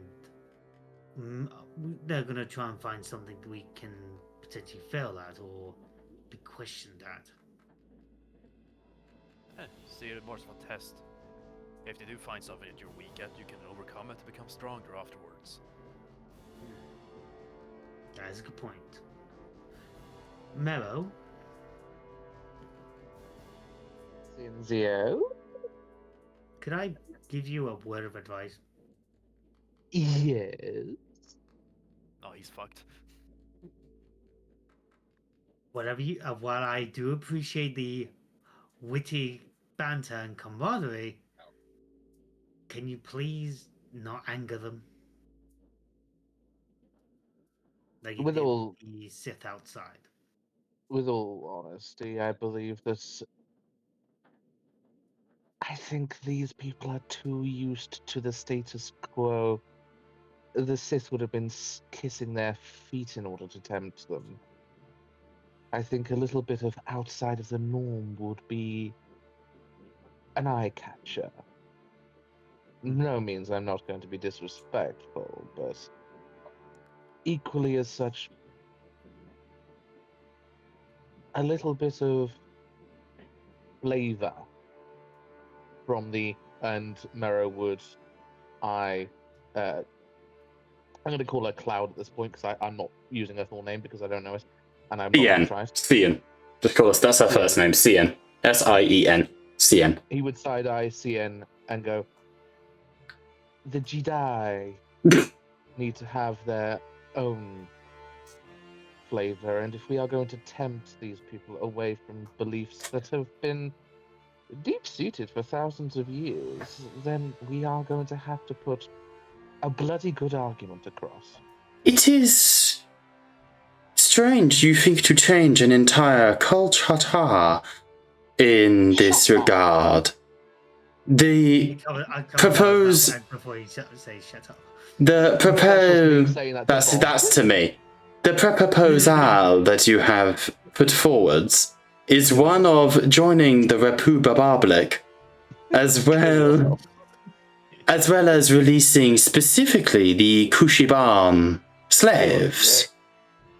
The culture of Shin Saresh and Edana does not need to change. We simply need to find a new worthy slave caste. If I may, of course, they very nearly beat us here, but they weren't that good. May I recommend those ones out there, the Sith?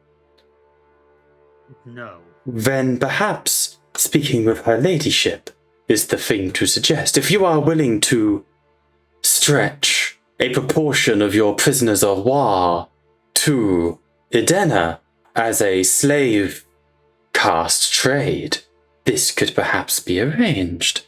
But that is something to discuss with her ladyship.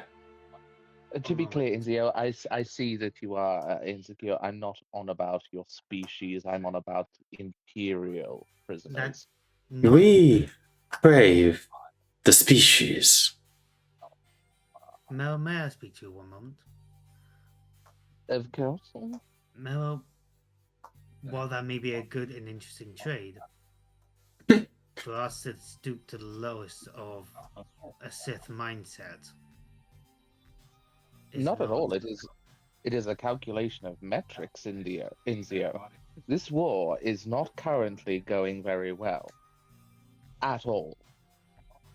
The more Sith we capture, Imperial, and house them as prisoners, or as humane as it may be, do you honestly think that they are returning the favor?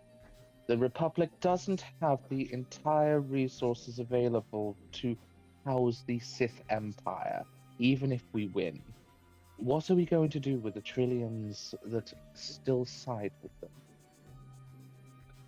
Put them to death? We can't feed them. We can't house them. Grant amnesty to start another war in the next 100 years? What would you suggest? Under the guidance of a Republic-housed planet, that they would have to uphold the conduct of the Senate. They would have to abide by the same rules as any Republic planet. They would have to treat their category of slaves with respect. They would have to be employees. They would have to be treated fairly. I am making so many notes right now. But to do this, we become nothing. We'll become no different than they are. Allow me to enunciate for you, Inzio, because I mean no disrespect by this. You have not spent your life being enslaved by one group to the next. I have been enslaved by Sith on a espionage mission, and 'tis where you picked me up. The treatment of Kushiban and other species is not favorable. You are put to death, you are tortured, and you are executed. Do you see the same here?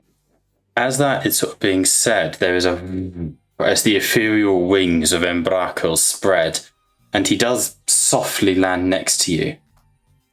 If you are, as my passive perception leads me to believe, discussing matters of indentured servitude, perhaps I may provide illumination. There's no greater honor than to serve the mistresses of Edena. I am lucky to be born male, so that I may be of service, of leaping, vigilant beauty. Kushiban is so valuable to us, so valuable. I appreciate the insights, but there are 3 questions that I will ask, and only yes or no answers are required. As beautiful third one, your species are precious to us. So precious. Mero would blush at that, full-on blush, and it would be almost visible. Oh, your body has been ruined from malnutrition. You need to suck upon the milk of my teat. Oh my. You know the playful slap to the face where it's not even meaningful. God, I love this character. It is going to be a push his face to the side of buy me dinner first. Anyway, 1, are you tortured? 2, are you mistreated by your health in any way? And 3, are any of you executed without good reason? It's specified. I shall answer in the reverse if my mistress wants it. And she inclines her head. There is no one who speaks more fondly of my systems than those it benefits. Embrakel, please, speak freely, if you will. Yes, mistress. Also, I want you guys to get the vibe of the, you ever played Dawn of War? The Chaos Cultist? Yeah. You know, from the my masters. So what was the final question? Any of you executed? Executions happen, of course. Culling the weak and the herds. The crucial bands tend to be executed more for, well, attempting to break the trust of the mistresses. But no, it is rare. For to serve the mistresses is to be happy, to be joyful, to know the touch of the bliss of the Iliad is self. And what were the other 2 questions? It was, are you executed? Are you executed without good reason? So basically he's saying no, the only people who get executed are the ones who, like, fight back, basically, the resistance, people like that. And the other 2 questions were, health benefits? Are you tortured, or are you mistreated in terms of your health? Are you tortured? If you look in art, by the way, you will see the symbol pad that you had on your data slate. Our health is maintained. We are well fed. As long as we serve, we are the males of our species. Physically, we are superior. However, our mistresses are the mind bliss givers. So we train our bodies for service. We are well fed, well looked after, so that we may perform our duties. Does this satisfy you? Perhaps you, Miller, you could rebuild your broken form, quit your filthy habits of nicotine and scarring, and you could find service within the ranks of your cousins and sisters and brothers of your fetid kind. Mero would seemingly grab a cigar out of his prison pocket and light it. Disgusting. How you waste your physical form that could be put to the use of the mistresses. Don't talk to me about wasting my physical form. Later. But he would turn about and look at Inzio. My point being that, yes, slavery is not ideal for any life form. But for the trillions that are at war with us and will willingly shoot us in the face, let alone the back, can you house them all? Can you change their minds? We don't have the time or the resources. It would take 10,000 years, Inzio. I did have one idea that could work. Oz, Yeah, you've been an officer of the law, correct? indeed I am. How overcrowded is the prison facilities? Okay, one, how the hell am I supposed to know that when I've been on the Golden Chalice mission for several weeks now straight? Months. I mean, when you were city guard, you must have had an insider idea of how many prisoners that we had a day. You would know, Wobby, that at least on Coruscant, you are pushing it. You're sharing cells. It's starting to get ridiculous because the Republic take mostly prisoners there where they can, especially Sith and Jedi and stuff. So on Coruscant, you're struggling for space. So on a galactic level, you can assume that it's probably the Republic is trying to maintain this image of being the good guys. That comes with a price. What? In very simple terms, crowded as hell. I was wondering, would her... And I turned towards, Sin? Siren? Cien, yeah. Yeah. Not Sin Eerie. What a crossover. Cien? Indeed, Master Renatus. Would your ladyship agree to releasing the Cushman, but in exchange, in By- accepting prisoners, as Corzon's prison cells are becoming more cramped? This is what Liam was suggesting, isn't it?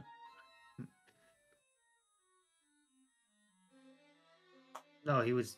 Liam, were you suggesting that, or were you suggesting subjugating the Sith outside and those guys? Oh, you were still you were talking about prisoner of wars. No, I'm suggesting subjugation of prisoner of wars. I shall be interested to see Her Majesty's response to such a offer. However, you have your final questions to ask before I allow your rivals into the room.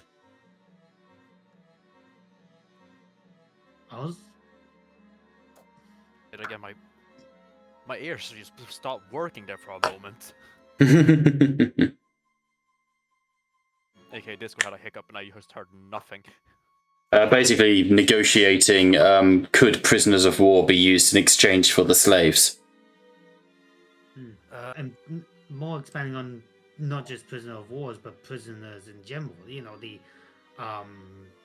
The bad average kind Joe. of prisoners. Yeah. You wanna take people who used to jaywalk and put them into battle. Kind of people. It's not putting them to battle, Wobby. They're suggesting giving them to the Shin as basically as a new slave caste to replace the Kushaban. So I'll restate my statement. You wanna take jaywalkers and put them into battle. I'm more referring to as the sex offenders, serial killers, the worst of the worst, and send them here. Those who are on Epstein's planet. Yeah, those kind of people.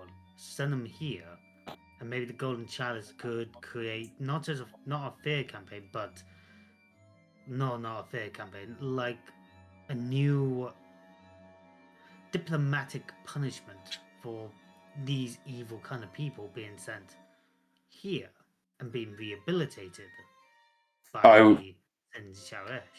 As you are having that discussion, Pat did say earlier, a while back, that he wanted to question Cien. So while Wobby is pondering on that, what the fuck is that music? What were you going to say, Pat? Because I don't want to skip over you and miss what you were going to say.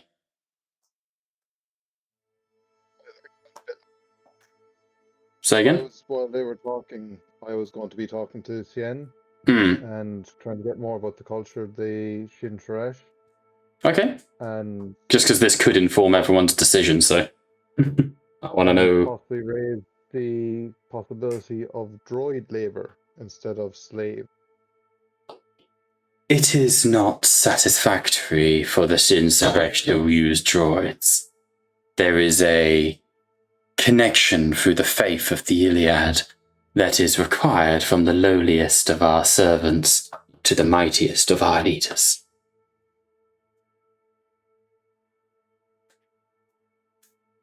I see.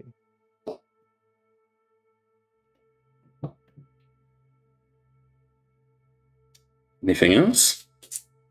Well, not kind of most of my stuff came up with Liam and Liam asking questions. So as you discuss this, the doors are pushed open again, and Cien stands and bows as a very disgruntled Darth Heinous walks in. You bastards! Bastards! Inichi will also stand up and bow as well, out of respect. Sort of stalks his way in. Cien goes, Master Heinous, Darth Heinous. Where is the rest of your entourage? He sort of looks around. Her ladyship, Darth Valtris, has been unable to attend. We believe she has been waylaid aboard the Daedalus space station by Kaminoan. And he sort of scuffles around the side of the table. Now I am here to negotiate on behalf of the Sith Empire. And he's offered a drink by Embrakill, and he sort of takes it and hisses him away. Don't drink that. Alphanas, Yes. are you alright? No. Winded. I am fine. Thank you, Master Renatus. I find myself weary after a long day. Is there anything that we can do to assist you? I do understand that it has been a hard day with many loud impacts upon your person. Speaking of peace with barbed words, remind you that we are in a stalemate. There is a Sith fleet in orbit, and war is not off the question, nor off the table. But it is my humble respect and love for this planet and species, and he bows to Cien, that stays the hand of the Sith Empire. Implying that if it was not for you, that the Sith would have already bombed the planet into oblivion. No, not... Darth Heinous. Of course. But that is why I am here as diplomat, is it not? True enough, and a stellar job you are doing. Thank you. He just takes that at face value. Okay. Anyone else? Oz was pondering on something. Mm-hmm. Being the sex slaves, they'll probably enjoy it.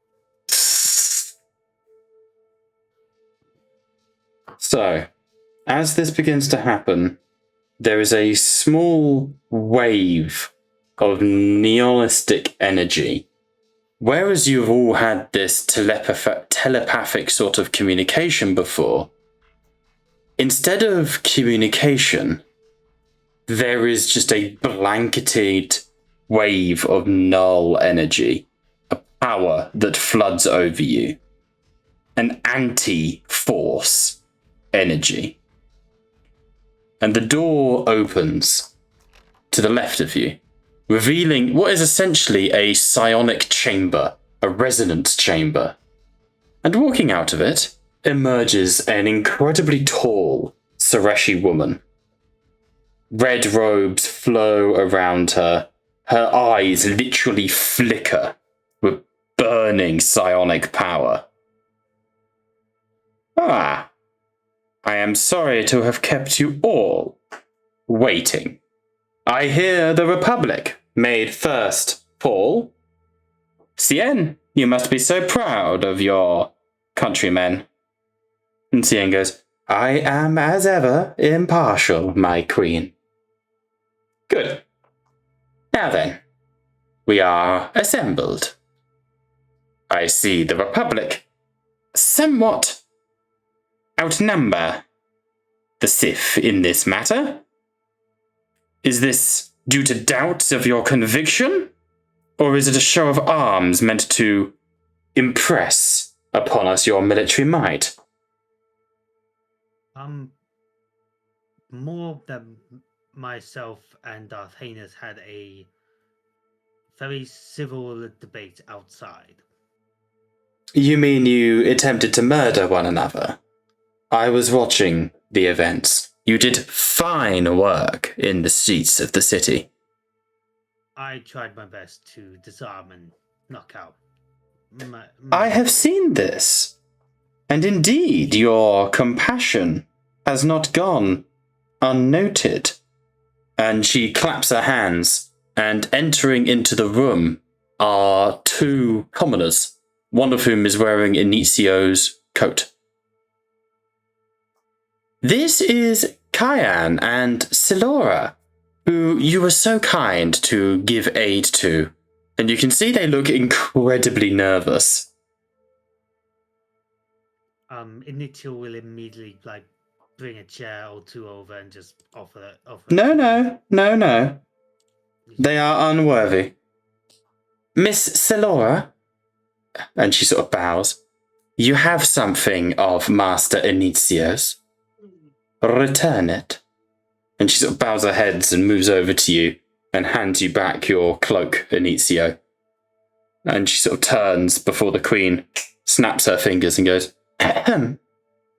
And Silora goes, I am sorry that I impressioned upon you that I was cold.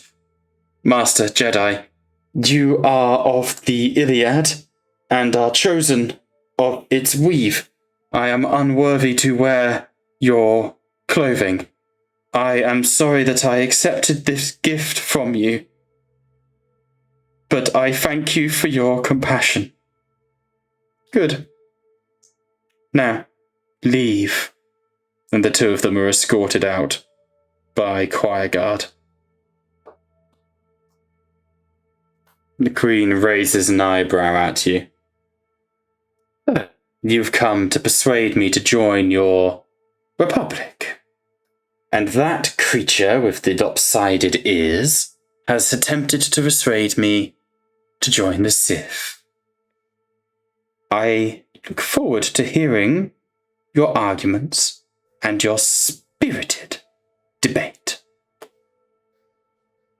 But Mel before... would actually open his mouth at that. A queen with a sense of humor. I approve. But before we get to that, I would like to take our break so you have time to prep any arguments you wish to make. Sound good? Yep. You wanna shut the fuck up? You weren't even there. Alright. We'll be right back.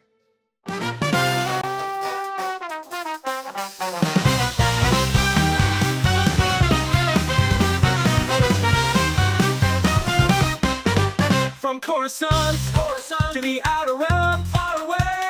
Gonna fight, gonna be free.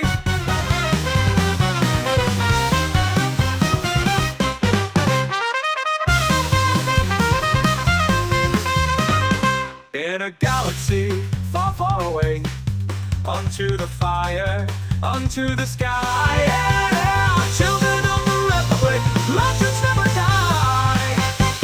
I'm gonna rather die. Children of the Republic.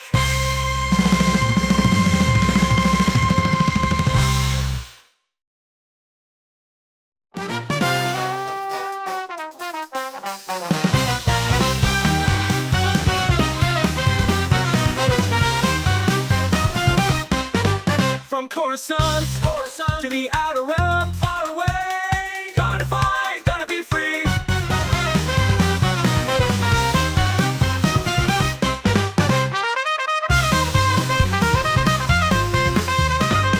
In a galaxy far, far away, onto the fire, onto the sky. Yeah, children of the Republic, legends never die. I'm gonna rather die.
Oh, yeah, right. In that case, we are back. So, as this conversation is happening, the Queen makes herself comfortable in her chair. She has this unpleasant way of looking at you. This slightly sadistic sort of aura of superiority. And in this moment, as you're sort of looking at her, I think you realize she has no pupils to her eyes. She just has black, empty sockets to her eyes. And she just smiles and waits patiently before going, "So, I shall start, of course, with those who won my little contest. Master Jedi, you have proven yourself far more valuable than the Sith, at least, have started out. So, I am glad to offer you the first of our repertoires. Please, understand that my position as governor of this most holy and divine providence is the safety and well-being of my people. We are a psionic people, linked through the mind, through the soul. Your own Master Kingar is of our species' blood, and will tell you how important it is that we maintain what we would refer to as the crux of our species. So, with that being said, I welcome your first offer to this table."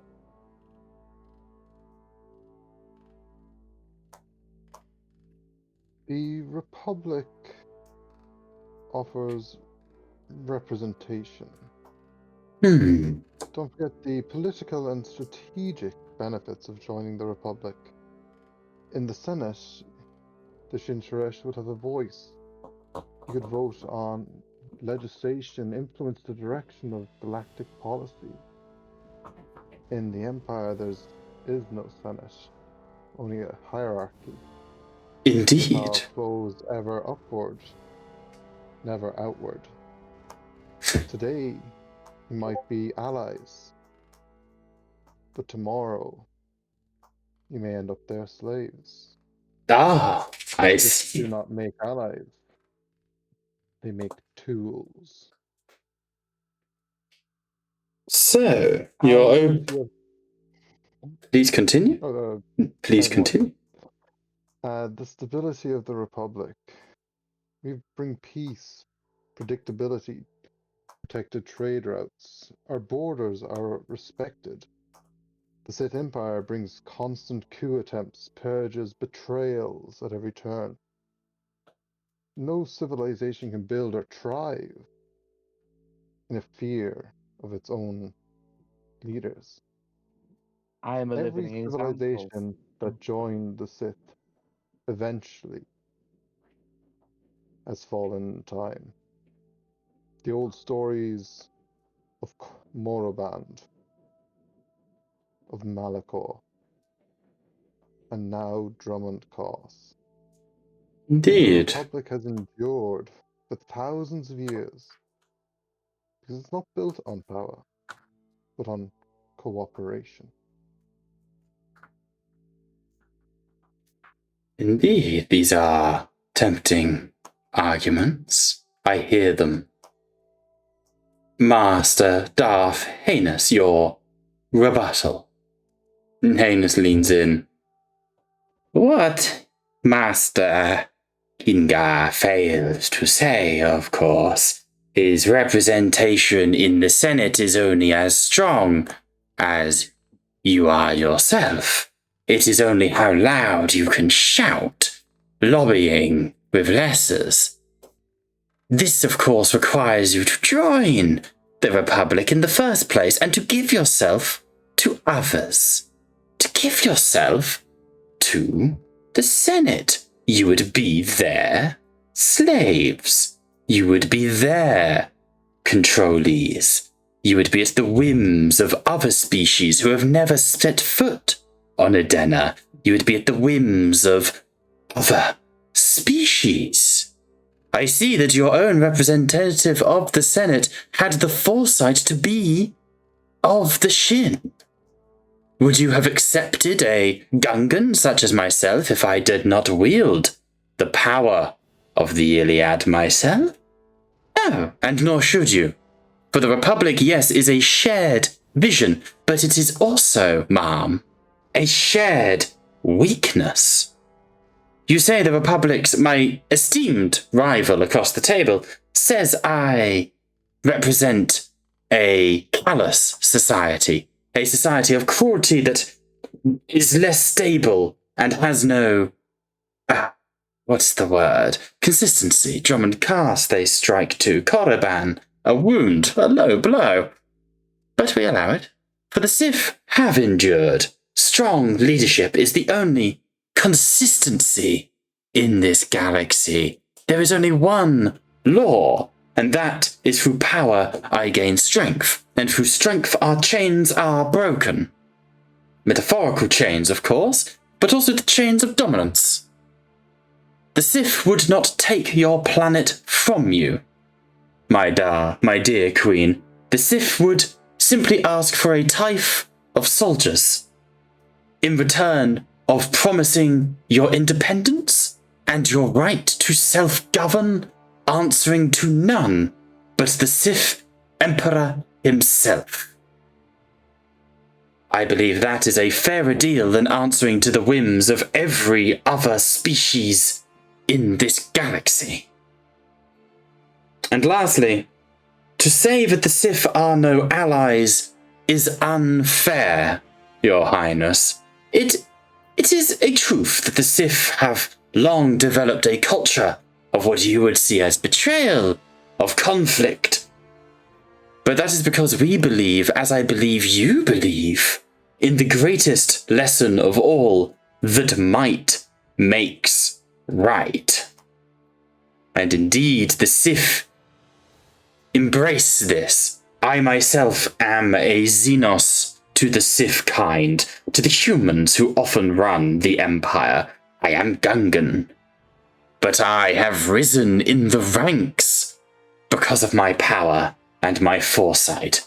The Republic lifts up the unworthy, and he very deliberately uses the word unworthy, on a pedestal and gives them that which they have not earned.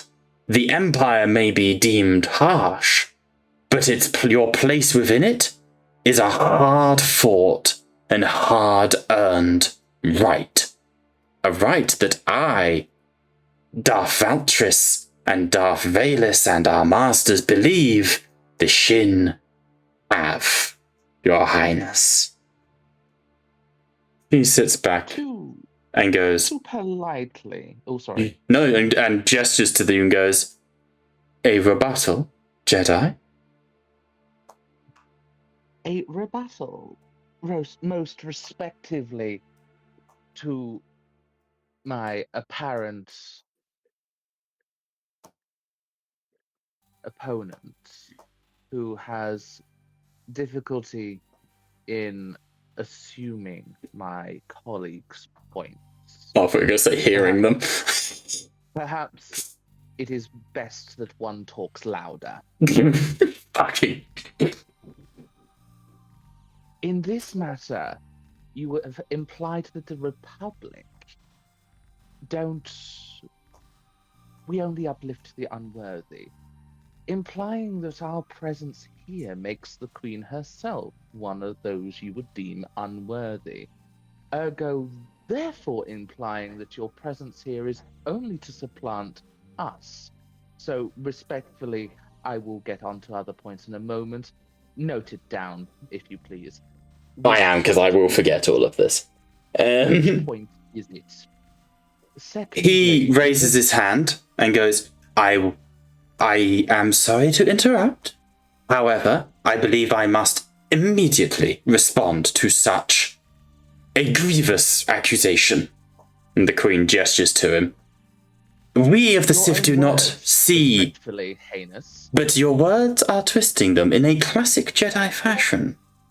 I do not see the Queen as unworthy, no Sith does. Only that were the Queen to join the Republic, she would be at the whims of other species who are unworthy, and she is beyond such petty things. She would have to listen to Kushiban, to those who have representation without having earned it. I must interject here, Dark Anus. The No. Republic. Frank. Thank God. The Republic respects sovereignty. The Shinshresh would be free to govern themselves.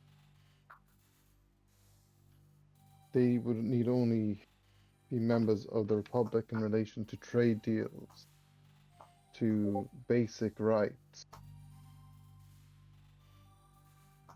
My We are point not that I asking believe for them to be subjugated to the rule of another species. My point that I believe that my colleague is making, that the Republic is a sum of its parts. Whether you deem them worthy is quite irrelevant, because I understand from, I believe, your physical alterations from my colleague's last seeing you, that you spent a great deal of time in a Coruscanti prison, being imprisoned by those you deem lesser than you. So, respectfully, assuming other species to be lesser than you does not make them lesser than you. You are a iteration and a example that lesser species can come together and gain victory over those who deem themselves greater. My point on this particular matter being, Darth Heinous, that the Queen has the ability to throw us both out. She has the ability to choose whether to govern her own planet on her own, govern it as part of the Republic where she would have a voice in the greater whole, or join the Sith, where I will admit it is an attractive proposition at the moment, but unfortunately would have no voice and would answer to your Emperor with no sway in how the Sith Empire is operated, and yet you would still ask a tithe, and you would also be demanding of certain other elements, planetary resources. Where does it end? And should the Queen ever show any sign of what you assume to be weakness or lesser qualities, you would deem them lesser. He listens to that, and the Queen goes, I have defended my sovereignty since I was a young girl, and I have only grown in my power. My own teachings of the Iliad are well documented. It is true what the Jedi are saying, Master Heinous. Surely the Sith would seek to eventually usurp me, were I to, shall I say, grow too big for my boots, or perhaps wish to expand upon my empire. How would the Sith respond to such ambition? Or Your Highness respectfully putting your ear to a wall and would side-eye to Darth Heinous. You see him twitch, but he keeps his composure. Good. There are several points that the remarkably petty Jedi are making that I shall indeed address. Firstly, Republic law is something that the Lady Alemetheia would have to abide by were she to join your conclave of like minds. The Sith Empire allows each planet to govern as it sees fit, a true reflection of our belief in sovereignty. Were the Lady Alemetheia to...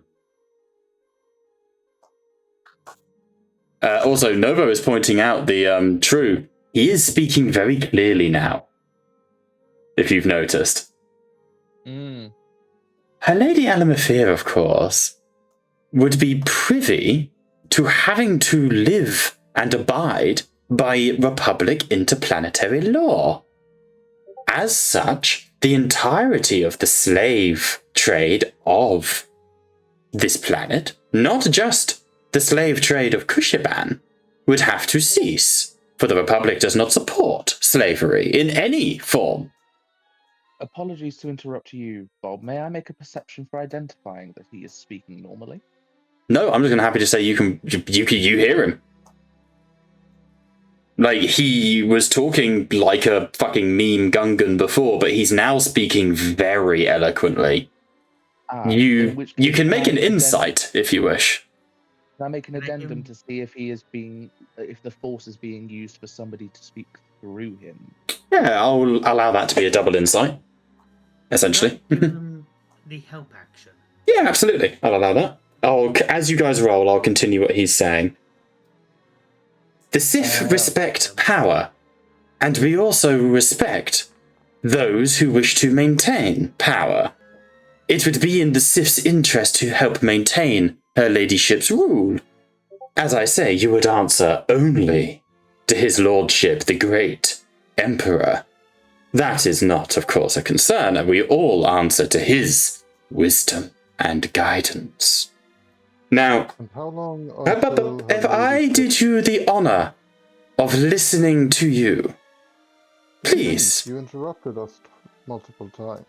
I rebutted one statement.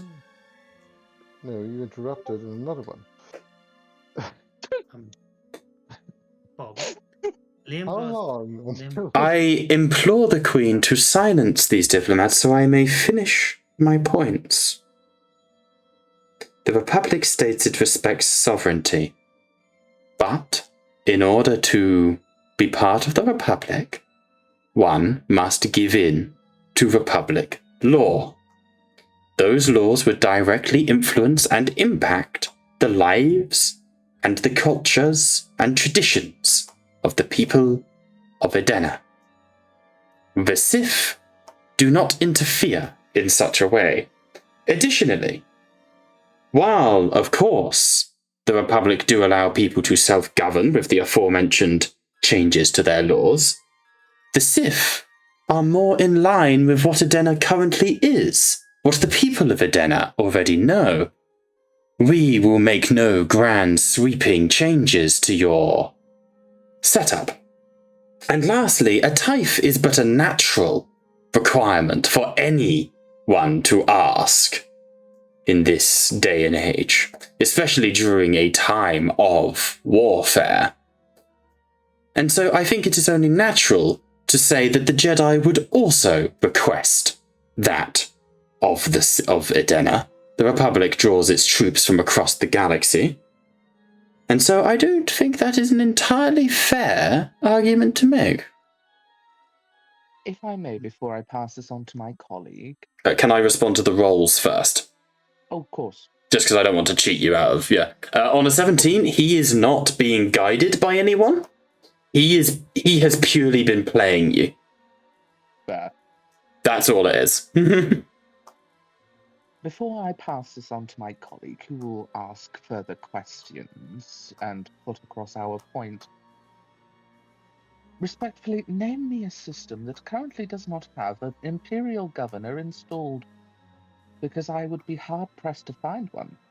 I was en route between the Loranus sector to this exact planet, enslaved on your ship, prior to the Jedi rescuing me. A plant, to be sure. I will be absolutely honest. That is useful information, my thanks. You are more than welcome. Sith Trooper TK4187 was the one that captured me. I shall propose him for commendation. Willingly, I will advise.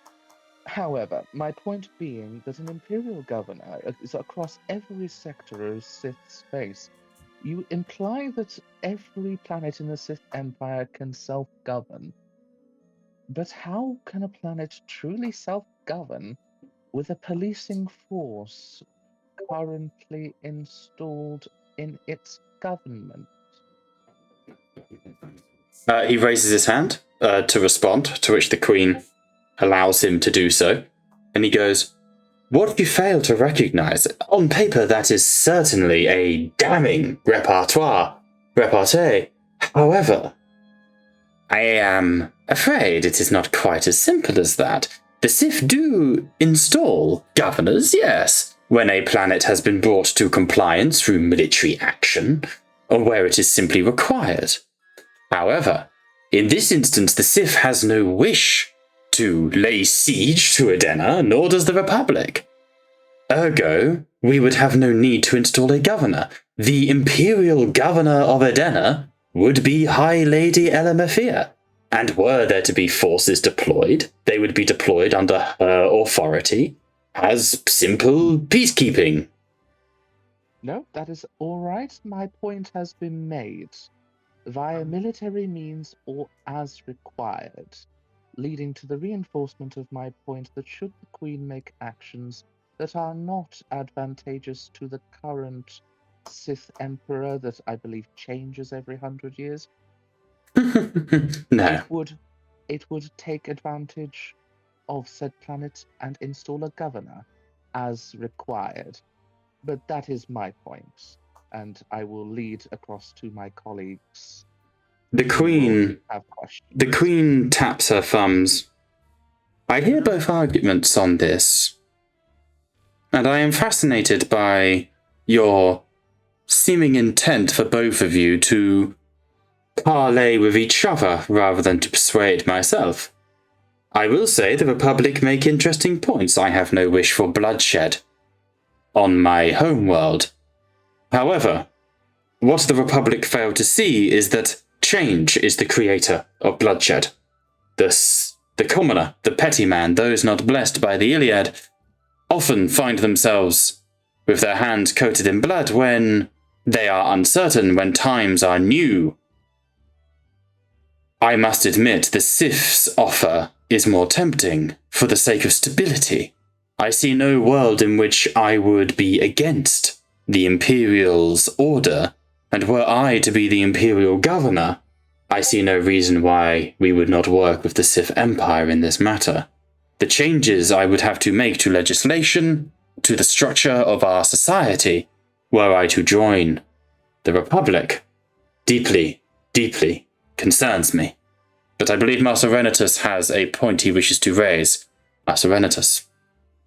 I was actually going to ask you, Bob, before. Oh, okay. Jesus, aggressive. All right.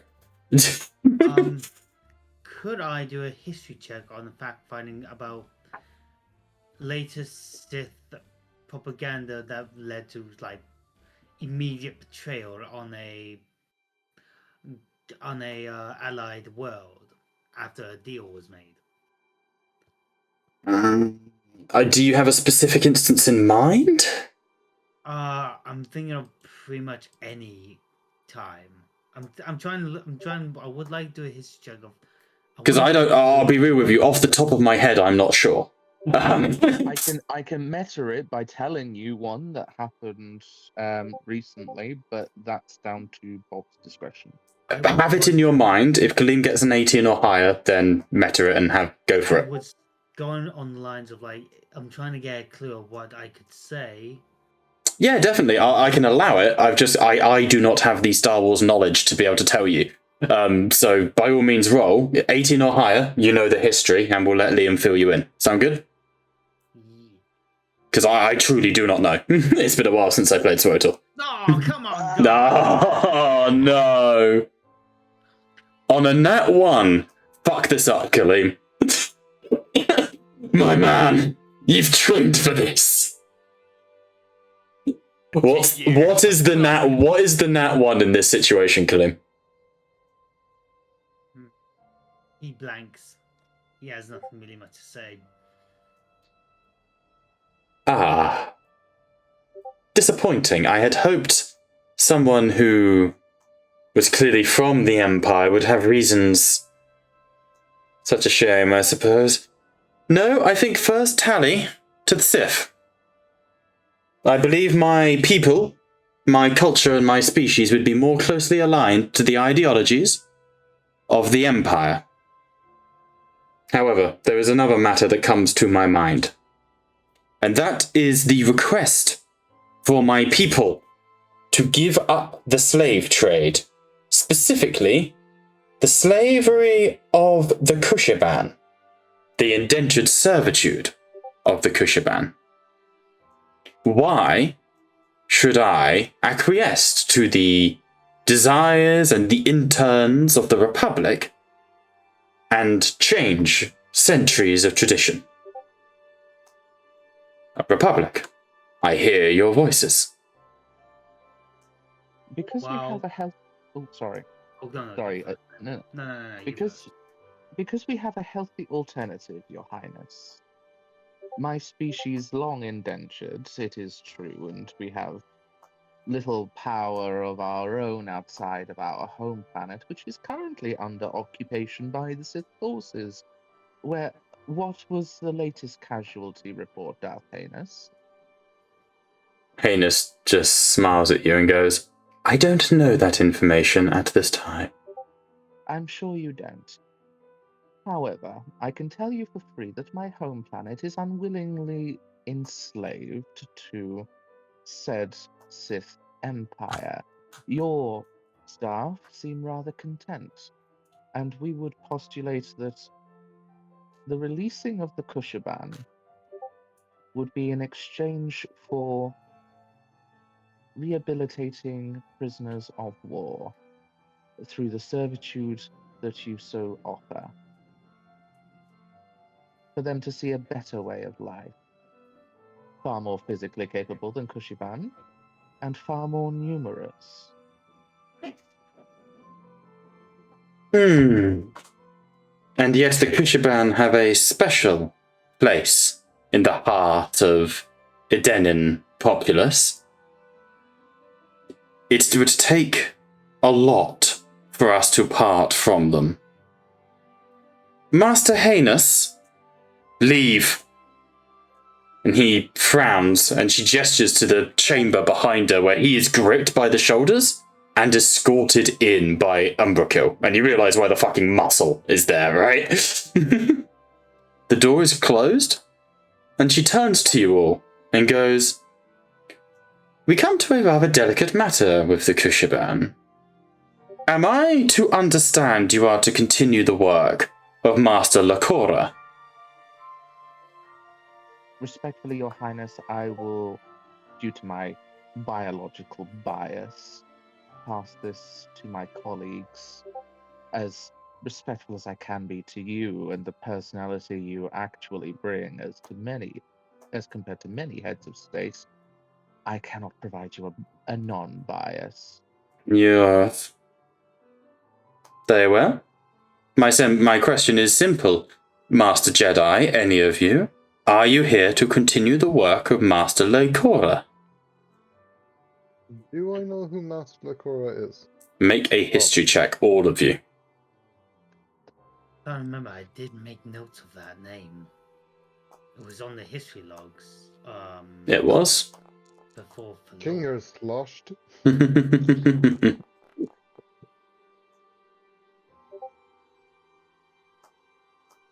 got 19. Oh, there once was a last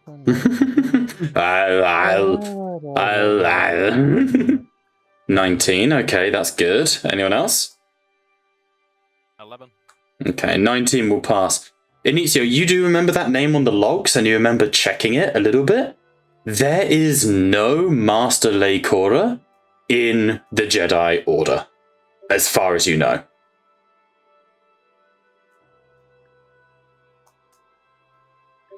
$500 bottles of beer in the wall, 500 bottles of beer. You take one down, pass it around. I- 499 beers. I'm probably gonna. Kingo, are you alright? Do you need a 5 minute to recover? I think you drank way too much. I do apologize. I'll also say anyone who wants to can make. Actually, no. Does anyone have a passive perception over 15? Because I'll just use passive stealth basically. How do we? Where is it? It's just it's on your character sheet. By perception, there'll be a number in brackets. I have a 14. perception A passive perception of 15. Okay, so you'll see. I should lower it for you being drunk, but I won't. Oh. There's no brackets on my end. That's weird. Let me check. It'll be Changes. next to the modifier. Yeah, it is. So yours, Liam, is 17. Oh, 17, so yes. Nice. You would see, as the name Master Locora is said, CN Cloud of Vondermew browns a little bit.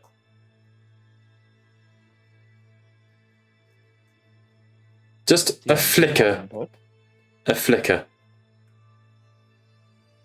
I am simply unsure as to her ladyship's interest in Master Locora's. Is it truly relevant, my queen? And the queen looks at her and goes, Cien, darling, leave. And Cien's eyes roll in her head, and she goes and puts herself in the cupboard as well. We're talking like 9th level dominate person. Milady, could you elaborate on your inquiries regarding this name? I would take that as a no, then. You are not here to pursue the work of Master Locora.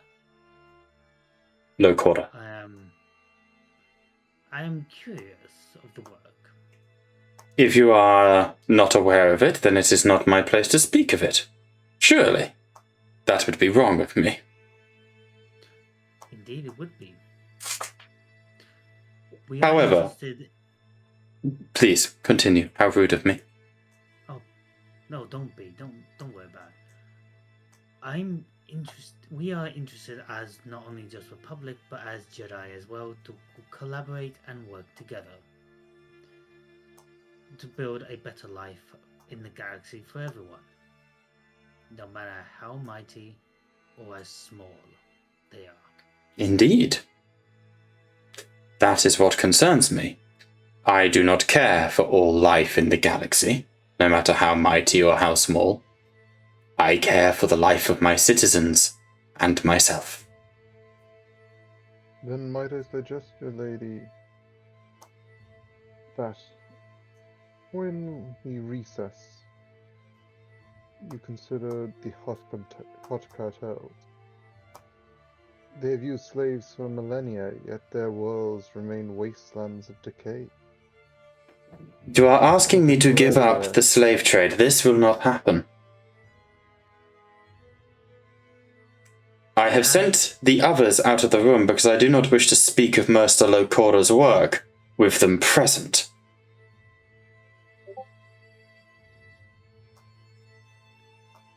May I ask?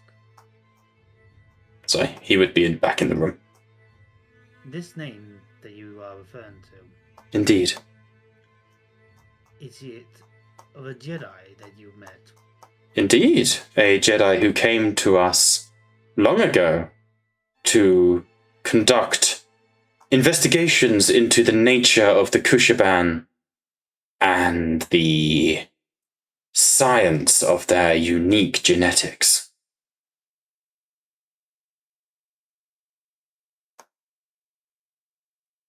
I need to get a little data pad out because I remember there was someone on the veins of Varnos. Mm-hmm. There were references to it. It wasn't a specific person, but there were references. Yeah. Could I write down because here's the gambit. Does this work refer to? Does her work refer to any of the creatures? And I show her a picture of the god creature in God beasts. Yeah. Alemetheia leans in. Ah, so you do know of his work. I believe I have heard of his other name. What is his other name, then? And I believe I was talking to the chieftain of that tribe that worshipped these creatures, and this chieftain told me that he created a energy barrier to protect the eggs. Ah, no, sorry, you're getting this is different. So she looks at you with a little bit of confusion. I thought you were showing a picture of like the Tahin Tahir. Yeah, cool. So she goes, no idea what you are talking of, but I know of the god beast of the earth. Then I would say I've seen her work so far. Her work? Master Lokora was most definitely a male. Oh, that I did not know. I usually assumed. My bad. My apologies. Referring to god beasts, he studied them. Indeed. But more... Oh god, what's it fucking called? Hang on, I'm gonna have to find it. He studied the link between god beasts and the Kushaban species, with an intent towards, well, at first, looking into creating longevity in the Kushaban species. They only live for about, what is the word, 20 years, I believe, Master Veros? You are a short-lived species. Master Lokaran's intent was to find a way to increase their longevity for the purposes of their continued indentured servitude.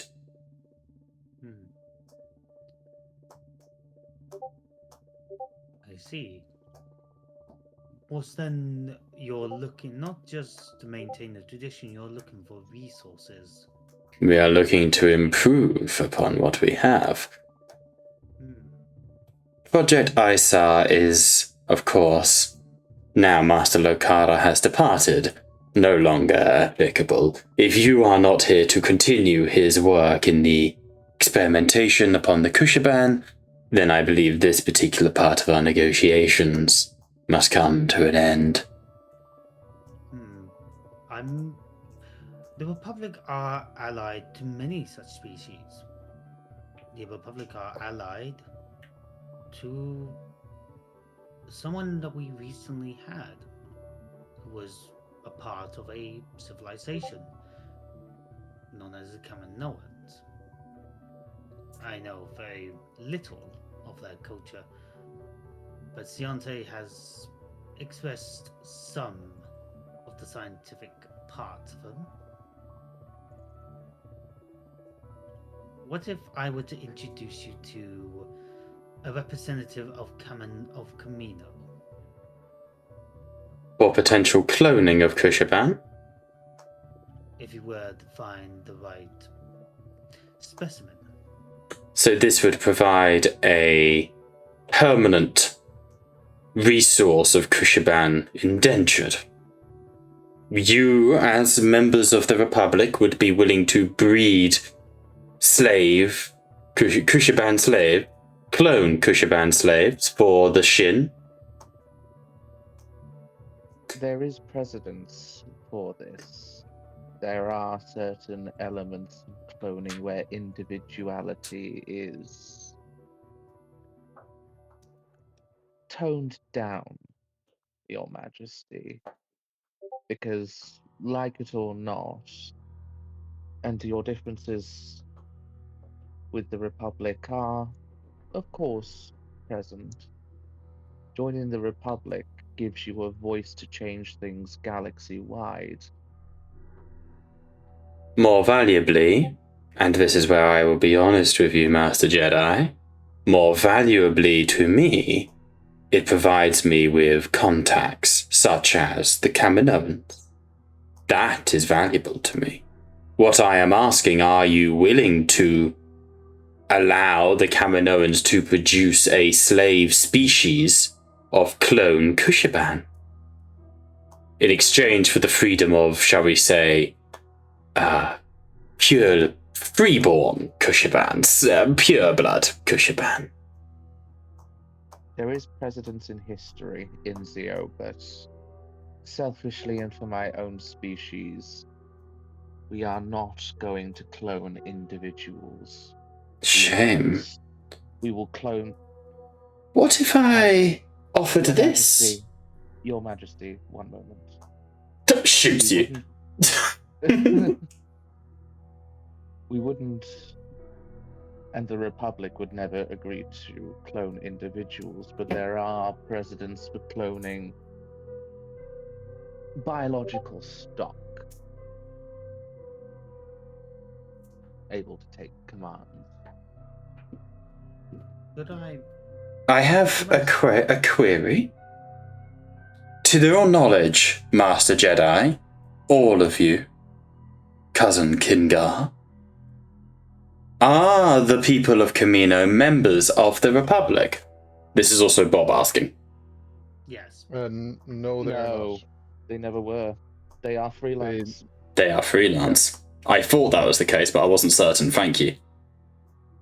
Now, in fairness, just to provide a little bit. Yeah, please do. I thought that was the case, but like I say, I'm not 100% certain, so please.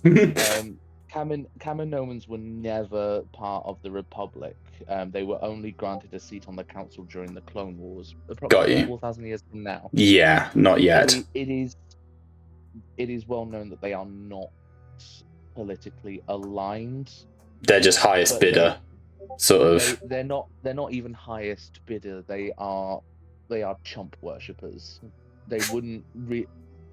This isn't me trying to meta. It is the Kaminoans as a species take money. They don't take influence or instruction. Yeah, 100%. They provide their services to nobody.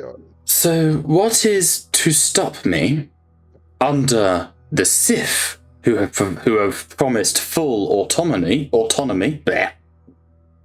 What is to stop me simply reaching out to the Kaminoans myself, without your icebreakers, which I agree would be helpful. And secondly, and this perhaps would be the most important of my queries, I know little of cloning. It is not something I am learned in, to my shame. What is the likelihood, were I to clone, for the sake of argument, Master Mero here, what is the likelihood of his clone being sensitive to the Iliad? None. To answer your queries, with the Kaminoans, they are very selective. They're not stupid. They are smart. They would know you and your abilities. So, you wouldn't have a foot in the door, unlike the Republic and our connections. We would provide you with the foot in the door. Potentially, this is true. Though I would make the, I think, fair argument that the Sith could provide such a foot as well. Let me reiterate. Is there a possibility of force sensitivity within the clones? Answer this, and I shall then return the others to this table. No. I looked at Kingo on this one. Not at the current moment. However, to make an addition, Your Majesty, the answer for winning wars not necessarily always the meat on the ground. Should the Sith Empire have been so desperate for a tithe off of you, why have they not yet approached the Kaminoans for custom themselves? It is a very easy answer, Your Majesty. Please enlighten me. The Sith dominates, and the Kaminoans do not take kindly to domination. They engage with the Republic as we are a transactional basis. I believe, and please do not quote me for absolute truths on this, that I would imagine the Sith's first go-to would have been cloning technology in gaining their army. Clones are expensive. I do not know, and I do not care. That is the prerogative of the Sith. I believe the Sith Empire respects strength, and I am strong. I have no fear of the Sith attempting to take over my planet. This is a matter of resources. I desire certain things. But let us put this concept of cloning away. It has already been turned off for me. The desires I have for it are, in your own words, not possible. And as such, I see no reason to ponder it any further. Now, let us return that awful Gungan to this table. And she clicks her fingers and the door starts to open as you say that, Kalim. Damn. No, as in, you've got a second. As in, the door's starting to open, so go for Your it. Highness, what if we can get someone to be what if we get someone, and we have that someone, to be head of the Kaminoan Science Department to carry on the work? There is no point without the potential for those touched by the Iliad. True. Such a shame. The Kushaban have such limited value. They're not strong, they're not brave, they're not good workers, but they have qualities elsewhere. True. But there are advantages of having someone on the inside of Kaminoa or Camino. By having someone of the Republic on the inside, and that you are allied to, that you are known with, you get something as well. But what need do I have of Camino if I have no interest in their product, Master Renatus? Their product is worthless to me if it does not provide the Iliad. You're looking to get the Iliad. As I have alluded to. No, Camino was the next stop of Master Lokara. It has no interest for me, only him. What if we go and find them for you?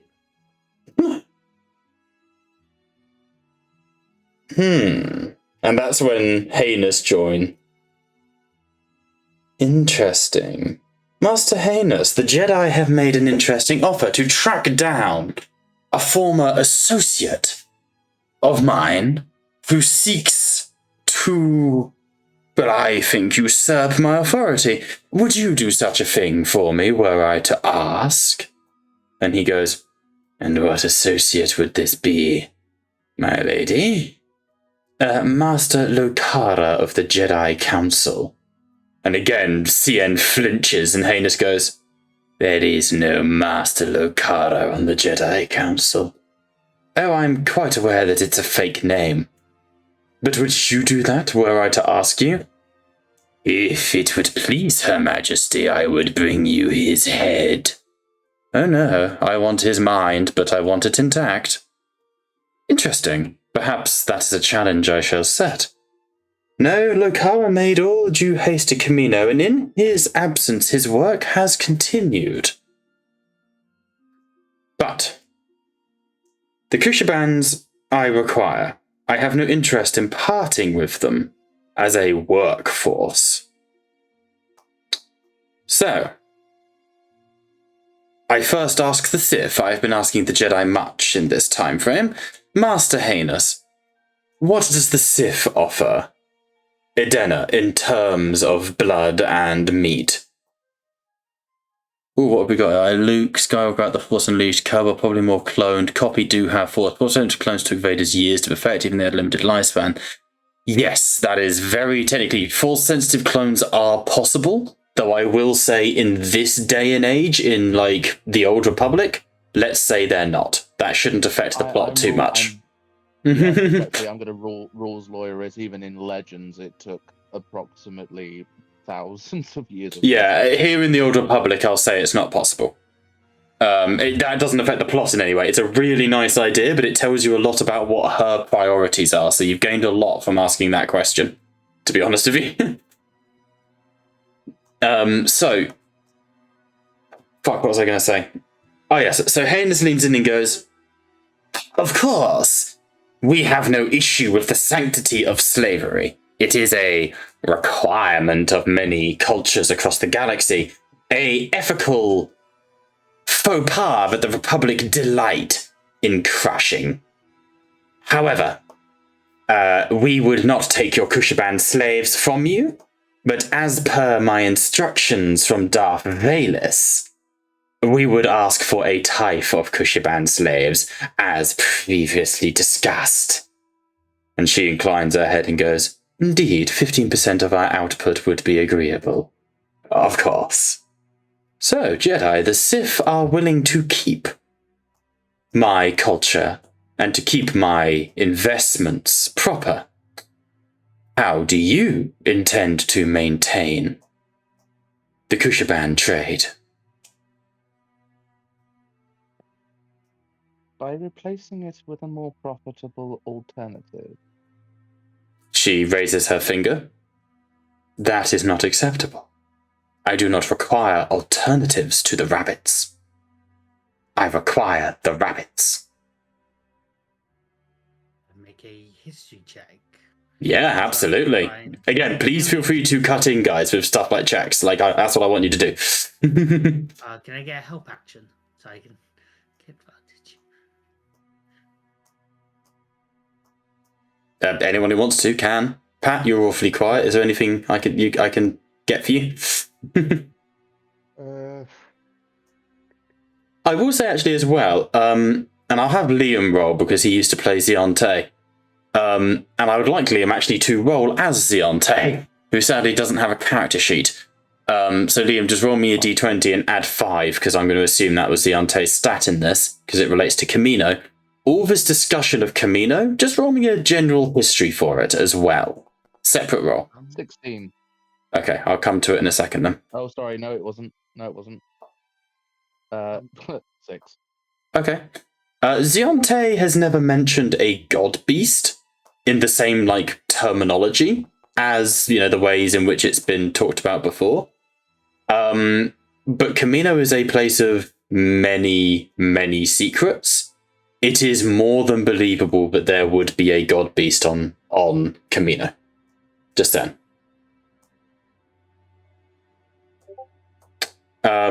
Killian, what did you get? 22. 22. It's a strange thing. This obsession with the Kushaban appears to be new. Your research from before coming to this planet implies that the Edenite population, the Shinsharesh, have only been trading in Kushaban for maybe 100 years? Maybe not even that. It's kind of a modern thing for them. And yet she is incredibly on it, shall we say. No, I meant any history that I could get a clue on of what to, win the argument kind of thing. Oh, okay. Take that for free, I guess. To win the argument, I think what I'll give you, you're not going to win by saying you'll take away the Kushaban. Her priority is the Kushaban. She wants those rabbits. 22 will get you that. Could I do a medicine check? Given I have operated on Kushiban before. Mm-hmm. To see if I can recall any parts of their physiology, biology that would stand out so much for a member. Okay. As a cousin species as the Diatham. Okay, give me 2 seconds. I need to go into campaign notes here. You're into the deep shit, the deep lore.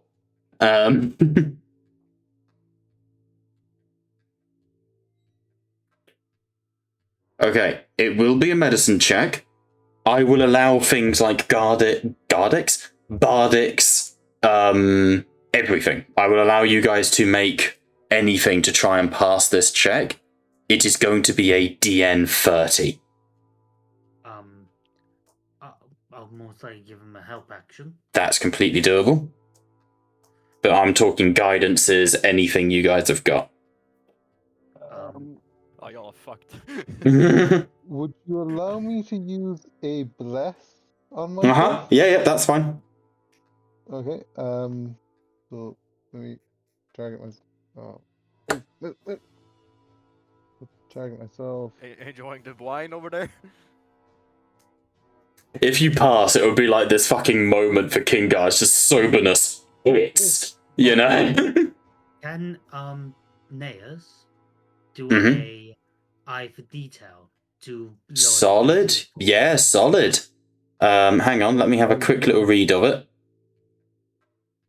No, in this one, uncover the clues or this wouldn't be affecting Kingar's memory, I'm afraid. It's a nice idea. I would allow it. Tell you what, I will roll it for the sake of watching CN, because there's a lot of body hints on her that I will allow.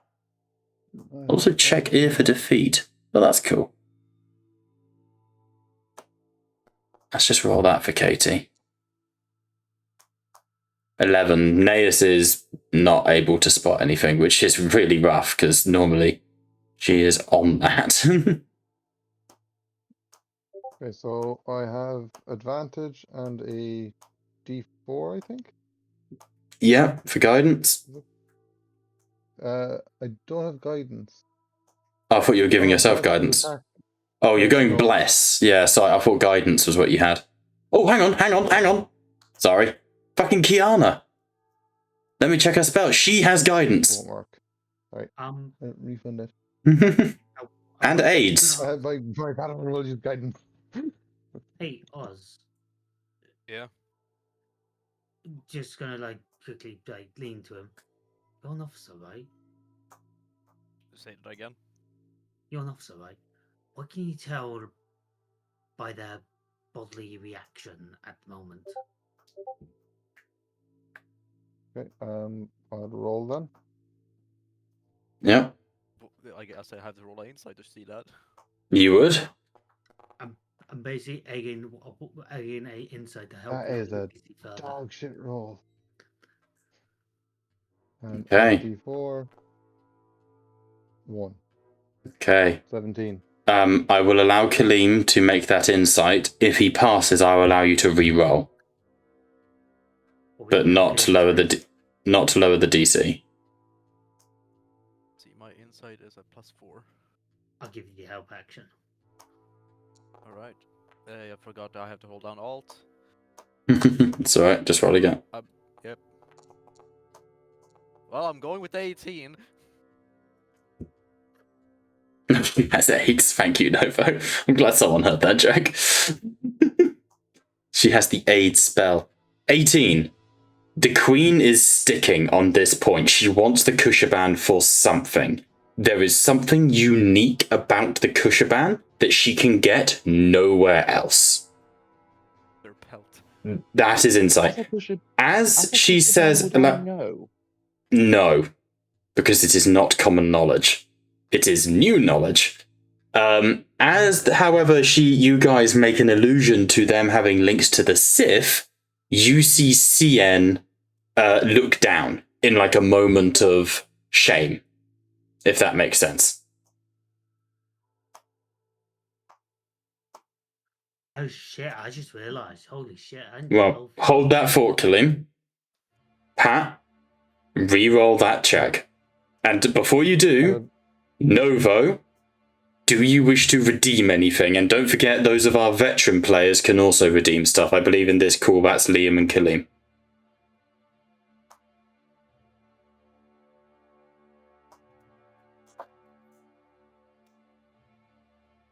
Yep. I just want to know what everyone's... Okay, so Kalim's redeeming a +1 for you, Pat. It's higher cost, because obviously he's in the campaign, but he can. Also, Novo, if you want to PM me what you think, go for it. To the +3. That is a +3 from Novo, so +4 currently, Pat, from the Twitch chat. This will be huge if you get it. Rerolling at advantage then. Yeah. with the guidance, with all that. Yeah, well, I'd add that on at the end. I don't get an option to do it. No stress.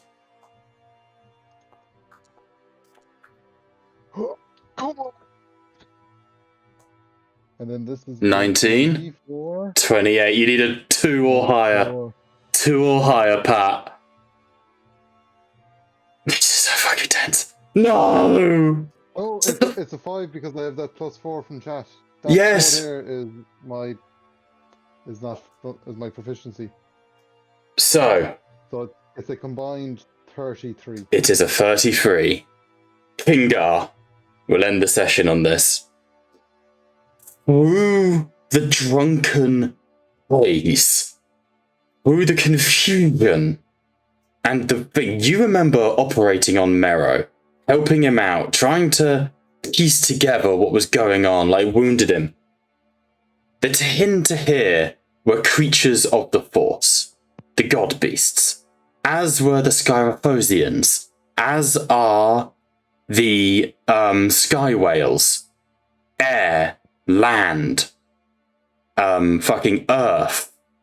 You know that there is a 4th species of god beast on a water planet somewhere in the galaxy. The Kushiban are not that god beast. However, genetically, they are nearly identical. And when you operated on Mero, you did the thing that Qui-Gon does in A Phantom Menace, where he shanks Anakin with a little fucking beeper and tests him to see how many midichlorians he has, right?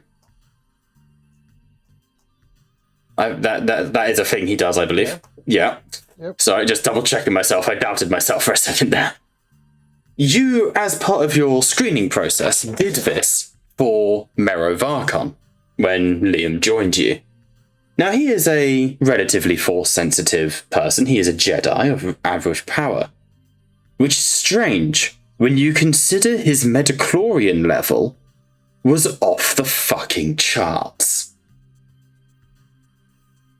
Midichlorians are a parasitic organism that feed off of the living Force. They do not create the Force or give you the Force, but they are a reliable way to measure one's potential in the Force. That's my headcanon, at least. To try and make Star Wars more sufferable. Such a high midichlorian count should not be possible. And I think what you realize in this moment is that this species, the Kushiban, may not always be Force sensitive, may not always be able to access what she refers to as the Iliad, but on a genetic level, they are magnets to midichlorians.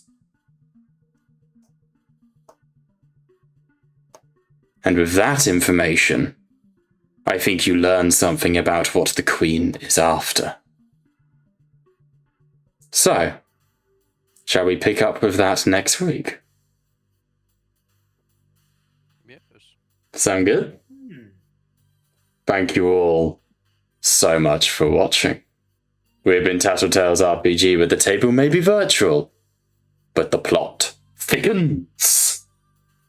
We will be back tomorrow night at 8, because I've got a house viewing, for the Flight of the Geldington. But for now, bye for now.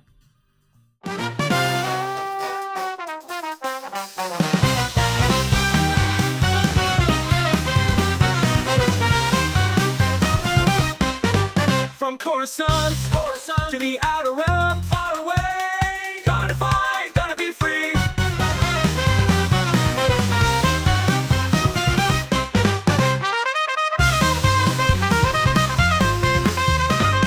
In a galaxy far, far away, onto the fire, onto the sky. Yeah, children of the Republic, legends never die. I'm gonna rather die. Children of the Republic.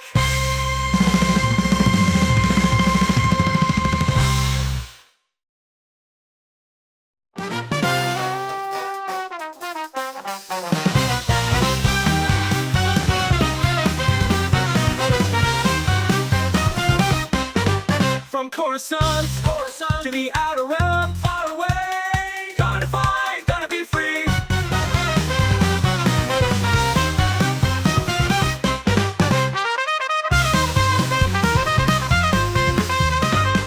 In a galaxy far, far away, onto the fire, onto the sky. Yeah, children of the Republic, legends never die.